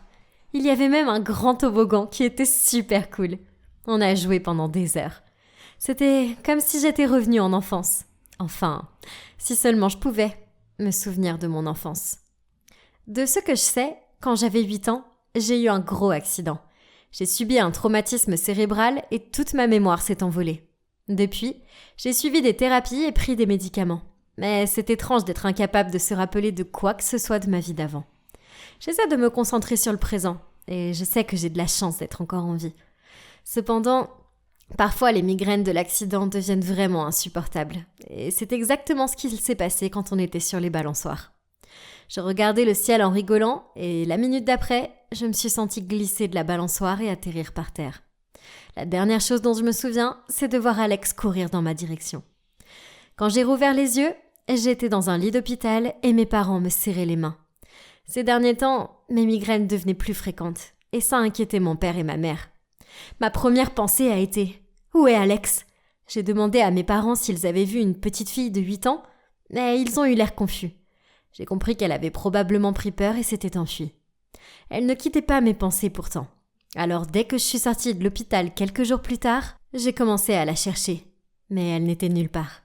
Mais un élan en moi me poussait à continuer à la chercher. Je ne pouvais pas l'abandonner. Il fallait que je la trouve. J'ai couru jusqu'à l'aire de jeu où j'ai été soulagée de la voir sur une balançoire. Elle avait l'air triste, alors je lui ai demandé ce qui s'était passé et elle a éclaté en sanglots. « Ma famille, on a tout perdu. Un gang a ravagé notre maison. Ils ont tout pris. » Même moi, je me suis mise à pleurer après son récit. Comment pouvait-on être aussi cruel ? Elle m'a ensuite dit qu'elle n'avait pas mangé depuis des jours, parce que ses parents n'avaient pas les moyens. Heureusement, j'avais apporté 2 pains au chocolat qu'elle a engloutis aussitôt. En même temps, mon esprit carburait pour venir en aide. Mais mes économies étaient à peine suffisantes pour couvrir ses besoins. Mais peut-être que mes parents pourraient aider. Ils donnaient de l'argent à une église, donc j'étais sûre qu'ils seraient heureux d'aider Alex. J'ai appelé ma mère et elle a répondu qu'elle serait heureuse de rencontrer Alex pour voir ce qu'il pouvait faire. J'ai raconté la bonne nouvelle à Alex et on est allé chez moi.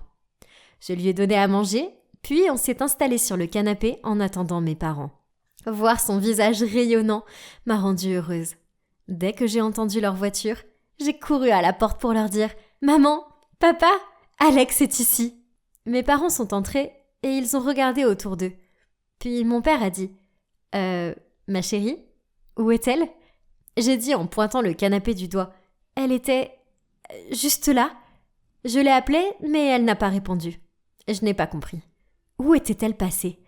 Ma mère a eu l'air inquiète et a dit « Est-elle timide ? Tu es sûre qu'elle était avec toi, mon cœur ?»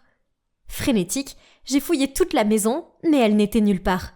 Je commençais à paniquer, mais mon père m'a retenue en disant « Alice, chérie, calme-toi.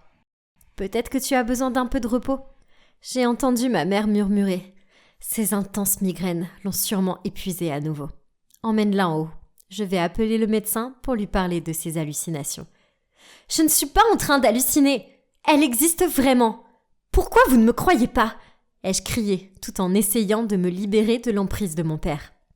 J'ai senti un vertige s'emparer de moi. Ma tête bourdonnait, et le moment d'après, tout est devenu noir. Je me suis retrouvée à l'hôpital pour la 2e fois cette semaine. Waouh, quel record! J'étais allongée, faisant semblant d'être encore inconsciente pour écouter la discussion entre le médecin et mes parents. Alice a un comportement étrange. Elle n'arrête pas de parler d'une petite fille sans abri, et ça ressemble assez à son enfance. Aujourd'hui, elle a même dit qu'elle l'avait ramenée à la maison pour nous la présenter. Mais on ne l'a pas trouvée. « Je ne crois pas qu'elle existe », disait ma mère. Le médecin répondait « Il est possible que cette petite fille représente les souvenirs perdus d'Alice. Parfois, après une thérapie et la prise de médicaments, d'anciens souvenirs peuvent commencer à refaire surface. Peut-être que cette petite fille était une personne de l'enfance d'Alice, une amie ou autre. Quoi ? C'était insensé.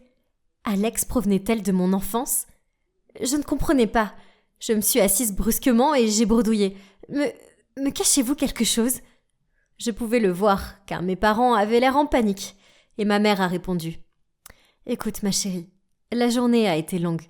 Ce n'est pas le moment maintenant, mais je te raconterai tout demain. Ok ?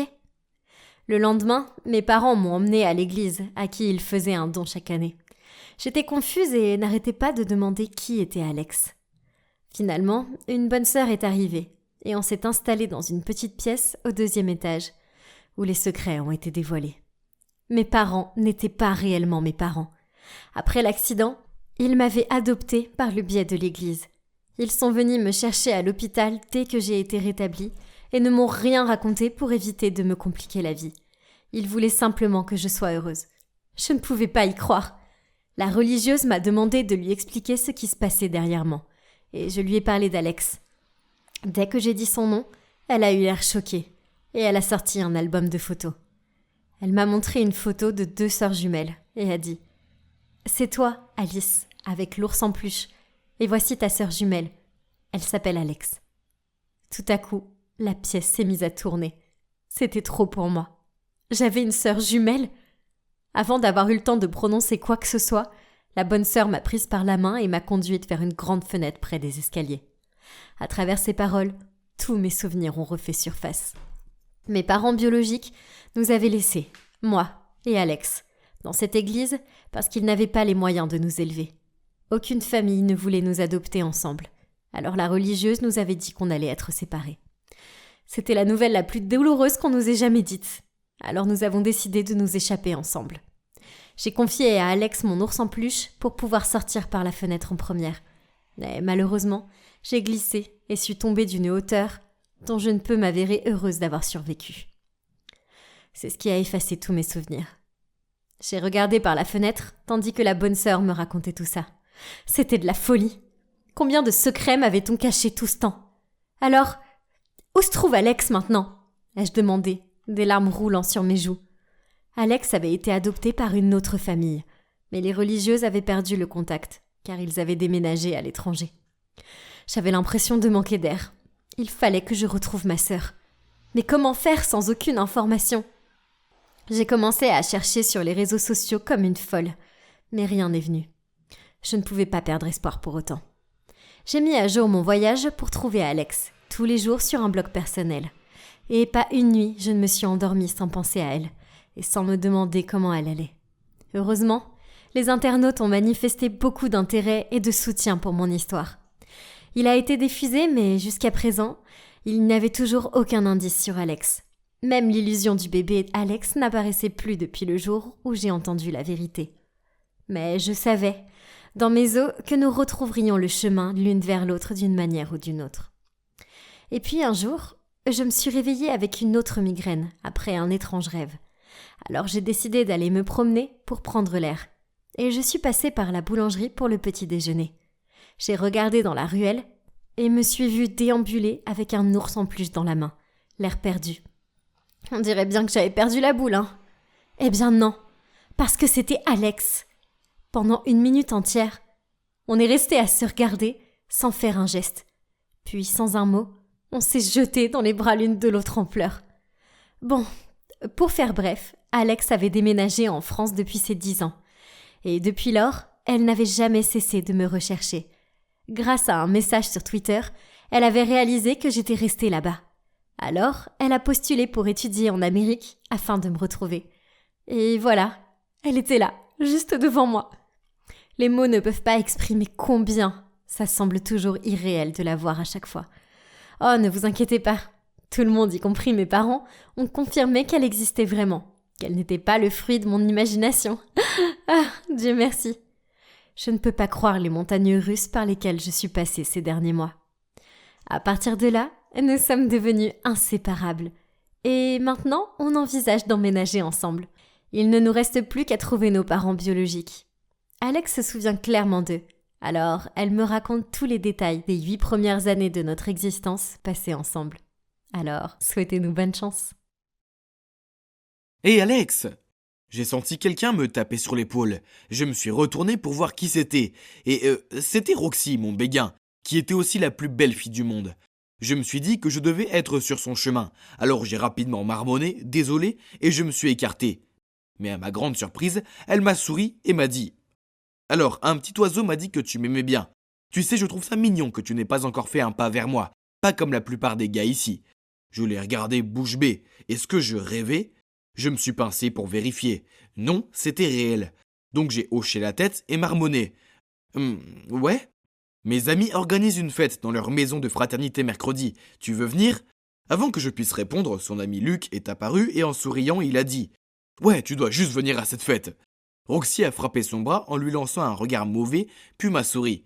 « Donc c'est au numéro 19, ça commence à 21h. Je te verrai alors ?» J'ai hoché la tête en guise de réponse et elle a dit « Super, on se voit là-bas. » Puis elle m'a fait un clin d'œil avant de partir. Alors oui, je suis Alex, l'étudiant moyen de 2e année d'université. Et voici l'histoire de mon béguin qui a essayé de m'attirer dans un piège vraiment sinistre. Je suppose que je suis un gars ordinaire. Je ne suis pas aussi riche et populaire que les jeunes des fraternités. Au lieu de cela, ma chambre est dans des dortoirs ordinaires. Et bien que je ne sois pas laid ou impopulaire ou quoi que ce soit, je suis facilement négligé. Alors, j'ai gardé secret mon béguin pour Roxy parce que je ne jouais pas dans la même cour qu'elle. Elle était si belle. C'était fou. Comment a-t-elle découvert que je l'aimais ? Je ne pouvais pas croire qu'elle m'avait demandé de sortir avec elle. C'était fou. Au début, j'avais l'impression d'être le gars le plus chanceux du monde. Mais en regardant Roxy retourner vers ses amis, j'ai remarqué qu'elle riait. Sauf cette fille, appelée Sophie. Pendant ce temps, Luc se faisait taper dans la main par tout le monde. Il était toujours un peu bizarre et il parlait aux gens de façon étrange. J'ai croisé le regard de Sophie et elle m'a lancé un regard qui disait non. Puis elle a détourné les yeux. Son petit ami Jack avait son bras autour de son épaule et il tirait sur l'une de ses nattes tout en buvant sa boisson. Je n'avais aucune idée de ce qu'il lui trouvait, mais qu'est-ce que son regard pouvait bien vouloir dire ? De retour dans mon dortoir, j'en ai discuté avec mon colocataire, Ben, et il a dit que ça ressemblait à un coup monté. Même si je voulais que tout cela soit vrai, mon instinct me disait que c'était trop beau pour être vrai. Le soir de la fête, j'ai donc décidé de jeter un coup d'œil par la fenêtre de mon dortoir, qui est parfaitement situé pour avoir une vue claire des maisons de fraternité. J'ai compté les maisons jusqu'au numéro 19, puis j'ai sorti mes jumelles que j'utilise pour mes recherches sur le terrain pour regarder de plus près. La maison avait un grand drapeau arc-en-ciel accroché à 2 de ses fenêtres. Je me suis alors demandé pourquoi Roxy voulait aller à une fête gay. J'ai vu beaucoup d'hommes habillés de façon féminine et les 2 seules filles que j'ai pu apercevoir étaient loin d'être attirantes. Et on aurait dit qu'elles étaient ensemble. Et il y avait Luc, dans la cour de devant, tenant 2 verres et regardant autour de lui comme s'il attendait quelqu'un. Où était Roxy ? J'ai décidé de vérifier ses réseaux sociaux pour voir si elle avait posté quelque chose. Et j'ai remarqué qu'elle avait laissé sa position ouverte. Elle était dans une boîte de nuit locale, le Diego's. C'était étrange, donc j'ai laissé tomber la fête et à la place, Ben et moi sommes allés dans un bar étudiant. Je lui ai tout raconté et il a dit qu'on dirait que j'ai évité une balle. Le lendemain, j'étais assise avec Ben et d'autres amis à la cantine quand Roxy s'est précipitée vers moi et a crié « Comment oses-tu me poser un lapin ? Pour qui tu te prends ?» Luc est à Paris et a dit « Ouais, pourquoi tu n'étais pas venu ?» J'ai juste haussé les épaules et dit « Roxy, je sais que tu n'étais pas là, la position de ton téléphone est publique, tu étais chez Diego. » Elle a hésité puis a dit « Oui, mon ami a emprunté mon téléphone, mais ce que tu as fait est effrayant, espèce de harceleur. » Oui, c'est ça. Roxy n'était jamais sans son téléphone, donc je n'ai pas cru à son histoire. Toute cette histoire n'avait aucun sens, alors j'ai juste dit à voix basse « Peu importe Roxy », et j'ai continué à manger mon déjeuner. Après ça, elle a commencé à faire de ma vie un enfer. Elle a dit à tout le monde que je la harcelais, alors des élèves ont commencé à venir me voir et à me dire de la laisser tranquille. Puis quelqu'un a couvert les couloirs du dortoir avec des affiches portant une photo de moi et le mot harceleur écrit dessus. Je savais que Roxy était derrière tout ça, c'était tellement bizarre. Mais Luc était pire. Une fois après la classe, il s'est approché furtivement de moi, a attrapé mon bras et a dit « Hey Alex, pourquoi tu snobs ma fête ?» Je lui ai dit que j'avais vu la fête de loin et que ce n'était pas mon truc, alors il a répondu « Hey, t'as un problème avec le fait que je sois gay ?» J'ai secoué la tête et lui ai dit que non, mais il ne voulait toujours pas lâcher mon bras. J'étais soulagé quand il m'a finalement lâché et je me suis dépêché de retourner à mon dortoir. Sur le chemin, j'ai aperçu Sophie assise à l'extérieur de la salle de bain commune. Attendez, pourquoi était-elle en larmes ? Je lui ai demandé si elle allait bien, mais elle m'a demandé de partir. Bien que je ne voulais pas fourrer mon nez là où il ne fallait pas, je n'étais pas sans cœur. Alors, je lui ai laissé ma bouteille d'eau et avant de partir, je lui ai dit « Si tu veux en parler, je suis là pour toi ». Je déverrouillais mon dortoir quand j'ai entendu quelqu'un tousser derrière moi. Je me suis retourné pour voir Sophie qui se tenait là. Elle m'a remercié pour l'eau et a dit qu'elle voulait parler. Je l'ai fait entrer dans ma chambre et elle s'est assise sur mon lit. Et en fixant ses pieds, elle a dit en larmes « J'ai surpris Jack et Roxy en train de s'embrasser près des vestiaires, mais quand je l'ai confronté à ce sujet, ils m'ont juste repoussé. » Je me suis assise à côté de Sophie et je l'ai serrée dans mes bras. C'était horrible. On dirait que je m'étais trompé sur Roxy. Elle n'était pas du tout la fille de mes rêves, mais plutôt un cauchemar. Sophie continue. Il y a pire. Roxy a volé mon devoir et l'a présenté comme le sien. Il est à rendre demain et je n'ai pas le temps d'en écrire un nouveau. Elle s'est remise à pleurer.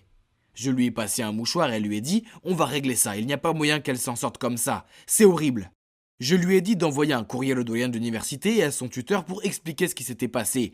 Elle a joint le devoir original et toutes les notes qu'elle avait écrites à ce sujet. Ils nous ont tous deux répondu en quelques minutes et ont dit qu'ils allaient se pencher sur la question. Sophie avait l'air ravie, mais son sourire s'est soudainement effacé. Et elle a tripoté l'une de ses notes en disant « Alex, il y a autre chose que je dois te dire. Ne me déteste pas, s'il te plaît. » Puis elle m'a raconté que la fête à laquelle Roxy m'avait invité était un piège. Roxy avait découvert que j'avais le béguin pour elle, et elle était gênée qu'un gars ordinaire comme moi ose avoir des sentiments pour elle. Et elle était catégorique, elle devait me donner une leçon. Alors c'est là que Luc a dit qu'il aiderait, car il voulait m'ajouter à sa collection. Ils ont donc élaboré un plan. Roxy m'a invité à la fête, et Luc m'attendait avec une boisson dopée. Apparemment, c'était la façon de Roxy de me faire taire et de s'assurer que je ne la regarde plus jamais de la même façon. Waouh, c'était si sombre. J'ai frissonné à l'idée de ce qui aurait pu se passer, c'était terrifiant. Sophie m'a aussi dit qu'elle avait supplié Roxy de ne pas faire ça, mais qu'elle avait demandé à ses amis de la retenir puisqu'elle lui avait dit que si elle intervenait, elle la ferait souffrir. J'ai réconforté Sophie et lui ai dit que ce n'était pas sa faute. Je savais que je ne pouvais pas rester sans rien dire, car il pouvait faire ça à un autre pauvre gars qui avait osé avoir le béguin pour elle. Alors avec l'aide de Sophie, nous avons écrit une autre lettre aux doyens et à la sécurité de l'université pour leur expliquer ce qui s'était passé, car nous n'allions pas nous laisser faire. Sophie était terrifiée à l'idée que Roxy et ses amis s'en prennent à elle. Alors je l'ai invitée à revenir dans ma ville natale pour le week-end afin de s'éloigner de tout le monde et de laisser les choses se calmer. Lorsque nous sommes arrivés à l'université, la nouvelle s'est répandue que Roxy avait été renvoyée pour avoir volé le travail de quelqu'un d'autre. Quant à Luc, les flics ont fait une descente dans sa maison de fraternité et ont trouvé des tas de substances interdites cachées. L'affaire était si grave qu'elle a été portée devant les tribunaux et qu'ils ont fini en prison. Quant à Jack, il a essayé de culpabiliser Sophie pour le fait d'être derrière l'expulsion de Roxy pour une raison aussi stupide, mais elle a cessé de lui parler de toute façon. Je repense souvent à la nuit de la fête et ce qui aurait pu se passer. Ma vie aurait été ruinée, et pourquoi? Tout ça parce que j'ai osé avoir le béguin pour une belle fille. Je dis bon débarras. Il y a eu du bon dans tout ça, Sophie et moi nous sommes rapprochés et avons commencé à sortir ensemble. Maintenant nous sommes tous les deux diplômés et ce n'est pas tout, nous avons eu 2 enfants formidables ensemble. J'aime ma belle famille de tout mon cœur et je veux juste la protéger de tout le mal du monde. En résumé, ne pensez pas que parce que vous êtes belle, riche et populaire, vous pouvez faire tout ce qui vous plaît. Quel que soit l'âge, le sexe, l'apparence, etc., tout le monde mérite d'être traité avec respect. Salut, je m'appelle Adrien. Je viens d'échapper de justesse à la mort, car mon ami avait essayé de m'ouvrir l'abdomen et de prendre des choses de mon ventre. Vous pouvez voir que je suis encore en vie pour vous raconter cette histoire, mais honnêtement il m'a fallu du temps pour me sentir à nouveau entier. Je ne sais pas si je suis introverti ou extraverti. J'adore me faire des amis, mais je le fais bien mieux par le biais des médias sociaux. Comme vous pouvez le constater, je faisais défiler mon fil d'actualité et mettre des likes au lieu de sortir les week-ends. C'est alors qu'un post sur ma page de voyage préférée a attiré mon attention. Une fille y expliquait à quel point les gens étaient stupides et imprudents, pensant qu'ils étaient cool et en quelque sorte meilleurs que les autres lorsqu'ils partaient en voyage en sac à dos et en solo. Et elle ajoutait qu'il ferait bien mieux d'économiser de l'argent et d'être plus responsable en participant à des voyages organisés. Ah oui? Elle est vendeuse de voyages à forfait ou quoi? J'ai immédiatement commenté. Ah, ce que je ne ferais jamais dans la vraie vie. Pour dire à quel point elle était un esprit étroit, infantile, lâche et médiocre. Bien sûr, mes mots ont été appréciés. Puis un gars m'a même envoyé une demande d'amis et a commencé à discuter avec moi de ses mêmes sentiments, et tout de suite nous avons sympathisé. Il s'appelait Benjamin, un jeune homme de 31 ans vivant dans le nord-ouest près de Portland. Très vite, nous avons commencé à discuter tous les jours. Je trouvais toujours les meilleurs endroits secrets pour camper dans mon Arizona. Et il partageait aussi ses tonnes d'expériences de camping, de trekking et d'aventures en solo. C'est fou! Cela pourrait être une nouvelle série Netflix, Comment j'ai rencontré mon âme sœur. À l'approche des vacances d'été, Benjamin m'a invité à visiter l'Oregon à plusieurs reprises. Mais j'hésitais encore à inscrire Portland sur ma liste d'objectifs pour l'été. Mon dernier été en tant qu'étudiant doit être une expérience inoubliable. Benjamin s'est emparé de mon esprit et m'a dit qu'il organisait un petit festival de musique avec ses amis à Portland et qu'il aimerait bien que je m'y joigne. Vu que je jouais de la guitare, j'ai sauté sur l'occasion et j'ai dit oui sans même y réfléchir. Pourrait-il faire mieux? Oui, le festival allait financer tout mon voyage. C'est un sacré risque. Tu ne connaissais même pas ce type. Quel genre d'ami en ligne qui paye même ton billet d'avion et ton hôtel et même toute ta nourriture? Est-ce qu'il s'intéresse à toi de cette façon? Oh mec, mes vieux parents ennuyeux et sceptiques m'ont jamais pu voir le bon côté de ce monde. J'ai 17 ans et je n'étais absolument pas aussi stupide. Lorsque je suis sorti du terminal de l'aéroport de Portland, j'ai tout de suite reconnu Benjamin. Et la fille qu'il tenait dans ses bras devait être sa petite fille, Céline. Ils me faisaient tous les deux des signes de la main avec excitation et mon cœur a fondu pour ce moment agréable. Nous nous sommes salués comme si nous étions de vieux amis et sa fille n'arrêtait pas de me parler. Je me suis instantanément senti plus à l'aise. Il allait rendre mon expérience mémorable. Sur le chemin de la ville, Benjamin m'a beaucoup parlé du festival à venir. Et malgré tous mes efforts pour ne pas montrer ma naïveté, je n'ai pas pu contrôler ma joie enfantine. Wow, Benjamin, le spectacle va être grandiose, mes parents vont enfin voir à quel point je suis formidable. Oh Céline, es-tu heureuse de voir ton papa héros mettre le feu à la scène demain? Tout de suite j'ai vu ses yeux tristes. Je ne peux pas être là. Tu as un rendez-vous important avec ton médecin, tu ne te souviens pas? Benjamin s'est ensuite tourné vers moi. Céline a une maladie des reins. L'endroit est trop dangereux pour elle. Oh Adrien, ne laisse pas cela affecter ton humeur. Demain nous saurons si elle peut avoir une greffe de rein. Je te souhaite le meilleur, ai-je dit. Je jouerai pour elle demain. Benjamin m'a déposé à mon hôtel et a dit qu'elle viendra me chercher à 19h pour le dîner. J'avais toute la journée mais ne perdant pas de temps à me reposer, je suis immédiatement parti à la découverte. Je suis allé directement au jardin japonais de Portland qui était incroyable. Puis je suis allé au zoo de Portland. Ensuite, j'ai fait un saut dans la boutique de souvenirs du zoo pour acheter un cadeau à mes parents. J'ai vu un petit vase que je savais que ma mère allait adorer. Mais au moment où j'ai tendu la main pour le prendre, quelqu'un d'autre le prenait aussi de l'autre côté de l'étagère. J'ai levé les yeux et j'étais surpris de voir une superbe fille se tenir là. Malheureusement, ce vase était unique en son genre. Quelle ironie. Pourtant, je lui ai quand même donné, car que puis-je dire? Je suis un gentleman. Cependant, une fois que j'ai quitté le magasin, elle a couru après moi. « Hé, attends, j'ai quelque chose pour toi !» Je me suis retourné et à ma grande surprise, elle m'a tendu le vase. « Je suppose que tu es un touriste, n'est-ce pas? S'il te plaît, garde-le, je peux facilement trouver un autre pour moi. » Oh, quelle gentille fille. Vraiment, je ne peux pas être plus reconnaissant. Veux-tu te joindre à moi pour un café? J'adorerais, mais je suis désolé, je dois retourner au travail. J'espère que tu passeras un bon moment à Portland. Elle s'est enfuie avant que je puisse lui dire au revoir. Wow, les habitants de Portland sont les meilleurs. Puis j'ai pensé que peut-être j'irais même à l'université à Portland au lieu d'Arizona. J'ai adoré être ici. Après cela, je suis retourné à l'hôtel pour me préparer. À 19h pile, Benjamin est venu me chercher et nous sommes allés dans un restaurant buffet. Avant de prendre notre table, Benjamin m'a demandé si je voulais un verre et m'a dit que la bière au gingembre était excellente. Bien sûr, pourquoi pas. Alors j'ai dit que j'en prendrais une et qu'il est allé au bar. Et il avait raison, c'était génial et la nourriture aussi, c'était délicieux. Et j'ai dû manger environ 4 assiettes avant de me sentir soudainement un peu malade. Quelque chose ne va pas. J'ai bien regardé dans l'assiette et j'ai réalisé qu'il y avait des crevettes dans une des salades. Oh non, j'ai une allergie aux crevettes. Sans rien dire, j'ai sauté, couru aux toilettes, et essayé de vomir toute la nourriture et la bière au gingembre. J'étais content que ce soit un restaurant buffet avec de la nourriture à volonté pour que je puisse prendre un nouveau départ. En revenant à la table, je pouvais voir que Benjamin me regardait nerveusement. J'étais sur le point de lui dire que j'allais bien, mais soudain j'ai eu un vertige, je suis tombé par terre, et ensuite tout est devenu noir. Quand j'ai réouvert les yeux, il avait une lumière vive qui brillait directement sur moi. Hein, où étais-je? J'ai essayé de me lever, mais j'ai réalisé que je ne pouvais pas. Oh mon Dieu, mes membres étaient attachés au lit. Est-ce qu'on pouvait même appeler ceci un lit? Je regardais autour de moi, mais je ne voyais personne. C'est alors que j'ai réalisé que j'étais dans une sorte de salle d'opération, bien que ce soit trop sale pour être un hôpital. Et il y avait quelques instruments d'apparence ancienne sur une étagère poussiéreuse. Tout semblait vieux et rouillé. Il fallait que je sorte de là. J'essayais de faire bouger mes pieds, mais ils étaient trop serrés. Mais qui a fait ça? Soudain, quelqu'un est rentré dans la pièce, c'était Benjamin. Derrière lui marchaient 2 autres gars portant des vêtements chirurgicaux. Benjamin, que se passe-t-il? Je vais très bien, c'est juste une réaction allergique normale. Laisse-moi sortir. Benjamin eut l'air surpris de me voir réveillé. Oh, je pensais que tu serais inconscient pendant des heures. J'aurais dû te donner plus d'anesthésique dans cette bière au gingembre. Puis il s'est retourné vers le type à l'allure de médecin et il a dit « Martin, donne-lui plus d'anesthésique, veux-tu » Attends, qu'est-ce que tu veux? Vous pouvez avoir tout mon argent, mes affaires, je ne le dirai à personne. Il a commencé à marcher vers moi avec un sourire sinistre sur le visage. Tu ne devrais pas encore te réveiller.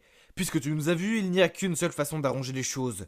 Il a tendu la main vers moi avec une seringue et j'ai commencé à crier « Lâche-moi, lâche-moi » Mais il n'était visiblement pas décidé de s'arrêter. « Allez, ou bien tu veux devoir s'éventrer ?»« Quoi? Donc il essayait d'ouvrir mon ventre? M'étriper comme un poisson ?» J'ai essayé de me débattre pour qu'il ne puisse pas m'injecter. Le lit en fer tremblait fortement. Oui, jusqu'à mon dernier souffle. Soudain la porte a éclaté et la police s'est précipitée à l'intérieur. Était-ce juste un flash avant ma mort? Arrêtez, vous êtes en état d'arrestation. Leurs cris m'ont ramené à la réalité. Ils ont attrapé Benjamin et les 2 médecins et les ont menottés tandis qu'un autre me détachait. On m'a emmené dehors et on m'a aidé à monter dans une voiture de police. Mon âme n'était pas encore revenue dans mon corps, mais quand j'ai regardé à ma gauche, j'ai paniqué. La fille de la boutique de souvenirs était assise à côté de moi. Bon sang, qu'est-ce que tu fais ici? Elle a posé sa main sur mon bras et m'a dit « Une nuit horrible, n'est-ce pas? Je suis en fait un policier sous couverture et j'ai enquêté sur une filière de trafic d'organes. Ce Benjamin qui a prétendu être ton ami fait en fait partie de la filière. Tout le monde n'a pas été aussi chanceux que toi. Adrien, tant d'adolescents ont été piégés. » Puis elle m'a raconté ce qui s'est passé. Il s'avère qu'aujourd'hui elle a suivi Benjamin et a été surprise de le voir me prendre et aller au restaurant. Elle a suivi Benjamin quand il est allé au bar et l'a vu mettre quelque chose dans mon verre. Ensuite, quand j'ai vu que tu étais évanoui, tout le monde s'est rassemblé autour de toi, mais Benjamin a dit que tu étais juste ivre et il t'a emmené. Je l'ai suivi, j'ai appelé la police, a-t-elle dit. Oh non, non, non, non. Mais dans quoi je me suis fourré? C'est de la folie, j'aurais pu prendre mes reins ou quelque chose comme ça. Attends, j'aurais pu même mourir. En effet, on aurait pu arriver trop tard. Si c'était ton effort important qui nous a fait gagner du temps. Mais comment se fait-il que tu n'aies pas ressenti les effets de l'anesthésie, a-t-elle demandé. J'ai réfléchi et j'ai réalisé. Eh oh, je devais rire. Ce sont les crevettes qui m'ont sauvé. Je me suis fait vomir et je vomis la plupart de l'anesthésique. Si les crevettes n'avaient pas été là, qui sait ce qui aurait pu se passer? Je ne veux même pas y penser. Je l'ai échappé belle. Jamais je n'aurais pensé que je serais mêlé à quelque chose d'aussi dangereux comme ça. Cette fois-ci, je laisserai ma mère et mon père sceptique dire, je te l'avais dit, 1 million de fois. Nous devons être prudents. surtout quand il s'agit de nos reins. Peut-être que les voyages organisés ne sont pas si mauvais après tout, n'est-ce pas? Le jour de ma rentrée de lycée, je me suis présentée dans ma tenue de gothique extrême, comme tous les autres jours. Je me sentais bien. Mais malheureusement, la prof n'a pas apprécié mon look. Elle m'a jeté un regard dégoûté et a lâché. Comme c'est bizarre. Excusez-moi. Alors, comment définissez-vous le mot « normal » ? Comment se fait-il qu'être soi-même, c'est anormal, mais qu'il est tout à fait normal de vivre une vie fausse et ennuyeuse, juste pour s'adapter à une société qui juge tout le monde ? Toute la classe a sursauté et m'a regardé fixement. Quant à la maîtresse, je l'avais rendue muette. Je suppose que le mot est passé. Quant à la récréation, ce garçon gothique roux m'a souri et a dit « Hey, c'est Miranda, c'est ça ? Tu veux rejoindre mon groupe ? Pas besoin de demander 2 fois. Ce type était mignon. Et tout le monde dans ce groupe était gothique aussi. C'est ici que j'avais ma place. Il partageait mon point de vue sur la façon dont les standards de beauté inatteignables des médias sont faux et comment tout le monde est pathétique pour s'efforcer de ressembler à des poupées produites en masse. Je les aime bien. En fait, je n'avais pas beaucoup d'amis. Vous voyez, dès que j'ai découvert ma véritable identité à 13 ans et que j'ai commencé à m'habiller de cette façon, mes anciens amis m'ont abandonné. Les gens sont toujours si prompts à juger et ne se sentent pas bien avec ceux qui sont différents. C'est tellement nul. Mais peu importe. Ces mélangeurs fades ne pourront jamais comprendre mes efforts pour me démarquer et être fidèle à moi-même. La seule fille qui est restée avec moi, c'est Isabelle. Ma meilleure amie depuis qu'on a 6 ans. Et mon rouge à lèvres noir et mes ras de cou ne l'ont pas effrayée. Mes parents pensaient simplement que je traversais une phase de rébellion. Alors ils me laissaient faire ce que je voulais. Seule ma grande sœur Harper était fâchée à ce sujet. « Oh, s'il te plaît. Biologiquement et techniquement, tu n'es pas une gothique. Tu es une américaine qui aime le style gothique. » Ah, trop jalouse. Voyez-vous, Harper était le genre de fille ordinaire. Comme tout le monde. Oh, peu importe, puisque c'est son affaire, je m'en fiche. Mais s'il vous plaît, ne me forcez pas à être comme elle. Ok, revenons aux choses de l'école. À partir de ce jour, j'ai rejoint les Goths. Ils étaient tous très cool. Surtout le gars aux cheveux rouges, Ralph. Plus je passais de temps avec lui, plus je savais qu'on était faits l'un pour l'autre. Alors, un jour, j'ai confié à Isabelle mes sentiments pour lui, et je lui ai dit que j'avais l'intention de lui demander d'être mon petit ami. Tu es sûre ? C'est juste que tu le connais pas depuis longtemps et tu sais pas ce qu'il ressent pour toi. Oh, bien sûr, Isabelle était comme d'habitude, douce, attentionnée et inquiète. Mais allez, c'était un pari gagné d'avance. C'est bon, Izzy, je suis la plus cool, pas seulement dans mon groupe, mais aussi dans cette école. Y a pas de risque qu'il me rejette. Non. La réponse de Ralph m'a transpercée sans la moindre hésitation. J'ai même pas fini ma confession d'amour. Aouh. En me voyant immobile et la bouche grande ouverte, Ralph a continué. Écoute, Miranda, ton style est vraiment cool. Et je sais que tu es l'une des nôtres, mais honnêtement, chaque fois que je te parle, je trouve ça tellement sans goût. En plus, je sors déjà avec Erin, alors on devrait juste être amis.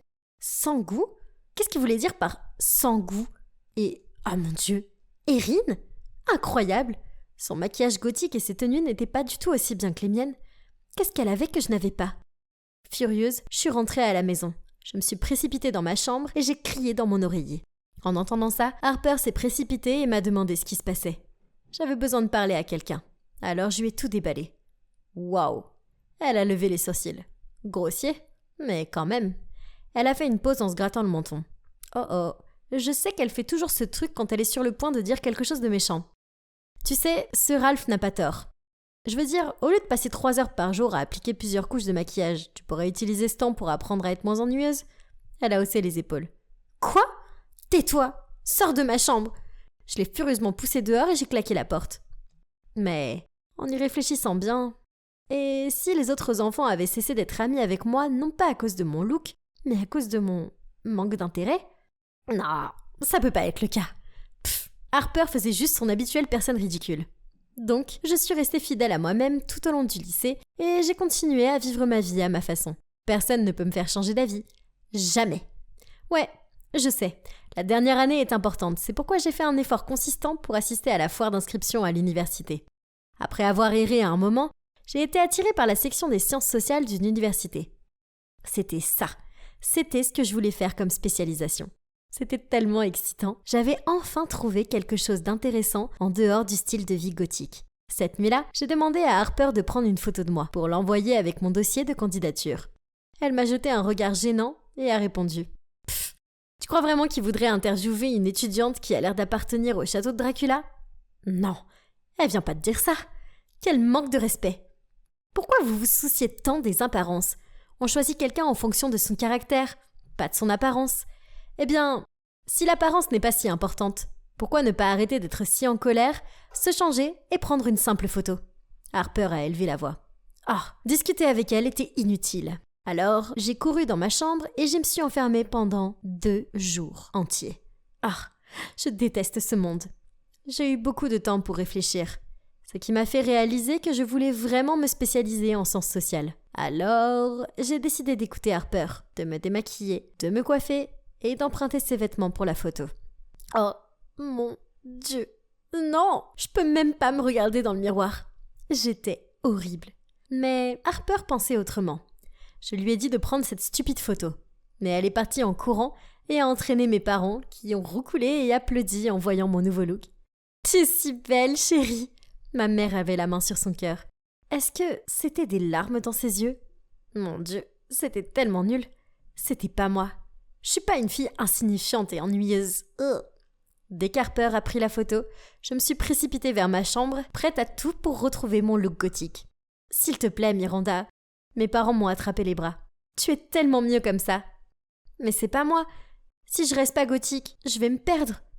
Je me suis libérée. Quelques semaines plus tard, j'ai reçu une réponse de l'université. J'avais passé l'étape de l'entretien en ligne. Waouh! Mais cette fois, je me changerai pas. Pendant l'entretien, un professeur m'a demandé quelles étaient mes expériences sociales, comme des emplois à temps partiel ou des services de bénévolat social. J'en avais fait aucune. J'y avais pensé de temps en temps, mais à cause de mon look gothique, je n'ai pu travailler nulle part. J'ai admis ça au professeur et j'ai annoncé fièrement « Être une gothique, c'est ma véritable identité ». Quelques semaines plus tard, j'ai reçu leur courriel de réponse. Harper, Isabelle et mes parents se sont rassemblés autour de moi dans le salon, mais... Oh non! J'ai marmonné une fois que j'ai ouvert l'email. Ils m'ont rejeté. Je me suis levée et j'ai couru en larmes jusqu'à ma chambre, tandis qu'Isabelle me suivait. Ne t'inquiète pas. Isabelle s'est assise à côté de moi et m'a frotté le bras. Ils ont une autre inscription à l'automne, donc tu as encore quelques mois pour te préparer. J'en ai plus besoin. Laisse-moi tranquille. Je dois avoir l'air effrayée car elle est partie discrètement après ça. Le lendemain, j'étais si déprimée que je suis allée voir mes amis gothiques. Je me sentirais sûrement mieux avec mes semblables, non? Les gens sont ridicules, mais personne ne peut nous empêcher d'être nous-mêmes, Ralph a dit héroïquement. Eh bien, je ne me sentais pas mieux, mais au moins, il y avait quelqu'un sur la même longueur d'onde que moi. Toujours d'humeur frustrée, j'ai ensuite sauté le dîner et je suis allée directement dans ma chambre. Harper est alors entré dans ma chambre et m'a parlé d'un ton sérieux. « Arrête de bouder. J'ai vu cet email et ton profil. Voici l'horrible vérité. Ils t'ont pas rejeté parce que t'es gothique. Ils t'ont rejeté parce que tu es une personne fade, avec des notes inférieures à la moyenne et aucune expérience sociale. J'ai jeté mon oreiller sur elle, lui demandant de quitter ma chambre sur le champ et de ne jamais revenir. Mais cette nuit-là, je n'ai pas pu dormir. Ces mots me dérangeaient. Je sais pas, peut-être qu'elle avait raison. Je veux dire, je suppose que je pouvais faire plus d'efforts, car je savais que ce que je voulais vraiment, c'était étudier cette matière dans cette université. Alors le lendemain, j'ai commencé à chercher un emploi à temps partiel. Mais partout, on exigeait cet uniforme dégoûtant et un look décent. Bon sang, allez, je peux pas. Je me sentais si mal d'être quelque chose que je ne suis pas. J'étais sur le point d'abandonner quand Isabelle est venue me voir et a dit « Sois forte, pense à l'université de tes rêves et à ton avenir. » Elle m'a tapoté le dos. « C'est juste temporaire, d'accord ?» Quelle douce amie elle est. Bon, je dois me remettre sur pied. J'ai continué à chercher patiemment et finalement un café m'a acceptée comme serveuse. Bien sûr, pas de look gothique. Oh. Un soir après le travail, j'étais sur le point de rentrer chez moi quand j'ai croisé le groupe de gothiques. « Hey les gars !» Je les ai salués joyeusement. « C'est quoi l'événement de ce soir ?» Remarquant leur regard confus, j'ai dit « C'est moi, Miranda !» Ils ont éclaté de rire. « Sérieusement ? Miranda ? C'est vraiment toi ?» Puis certains d'entre eux ont sorti leur téléphone et ont commencé à prendre des photos. Ton Instagram va adorer ça. Pendant que les autres continuaient à se moquer de moi, ça m'a brisé le cœur. Je pensais que c'était mon entourage. Pourquoi est-ce qu'ils m'ont pas donné une seconde chance pour m'expliquer? Il s'avère maintenant qu'ils étaient les personnes les plus critiques qu'ils soient. Quel groupe d'amis toxiques. Je n'allais pas perdre plus mon temps à traîner avec eux. Leçon apprise. Au cours des mois suivants, je me suis concentrée sur le travail au café. Et j'ai rejoint un groupe de jeunes actifs distribuant de la nourriture aux sans-abri et aidant les infirmières dans les maisons de retraite. J'ai fait l'expérience de tant de nouvelles choses et, pour être honnête, je me suis habituée à ce look médiocre. En fait, il y a un gars dans mon groupe de volontaires. Il s'appelle Roger et j'ai peut-être un léger béguin pour lui. Au début, je l'ai pas remarqué car il a l'air ordinaire. Coupe de cheveux basique, t-shirt, jean et basket. Jusqu'au jour où, dans une maison de retraite, je me suis battue avec une vieille dame très gênante et difficile qui m'accusait d'avoir volé ses pantoufles. C'est alors que Roger, avec sa nature douce et sa voix apaisante, est intervenu et a désamorcé la situation. En plus de cela, il était un conteur incroyable qui hypnotisait toujours tout le monde, y compris moi. Ok, donc avoir l'air ordinaire ne veut pas dire que quelqu'un est ennuyeux. Oui, je connais le dicton. On juge pas un livre à sa couverture. Eh bien, il s'avère que ce dicton est 100% vrai. Début octobre, Harper m'a aidé à postuler à nouveau. Et devinez quoi ? J'ai passé avec succès l'entretien en ligne et j'ai reçu un email d'offre. Ma famille était au 7e ciel. Mes parents n'arrivaient pas à retenir leurs larmes de joie, tandis que Harper me souriait fièrement et qu'Isabelle me serrait très fort dans ses bras. Nous sommes même partis en vacances pour fêter ça. C'était génial. Maintenant, j'aime toujours mon look gothique. Mais en même temps, j'aime aussi mon look naturel. J'ai compris qu'il était absurde de s'identifier à l'apparence extérieure, tout comme de juger les gens sur leur apparence. Pour avoir une vie intéressante et être belle, il ne suffit pas de se concentrer de manière obsessionnelle sur son apparence. Cela vient de l'intérieur. Attendez, c'est Roger là-bas ? Oh non, il vient par ici. Il me fait signe. Peut-être que c'est ma chance ?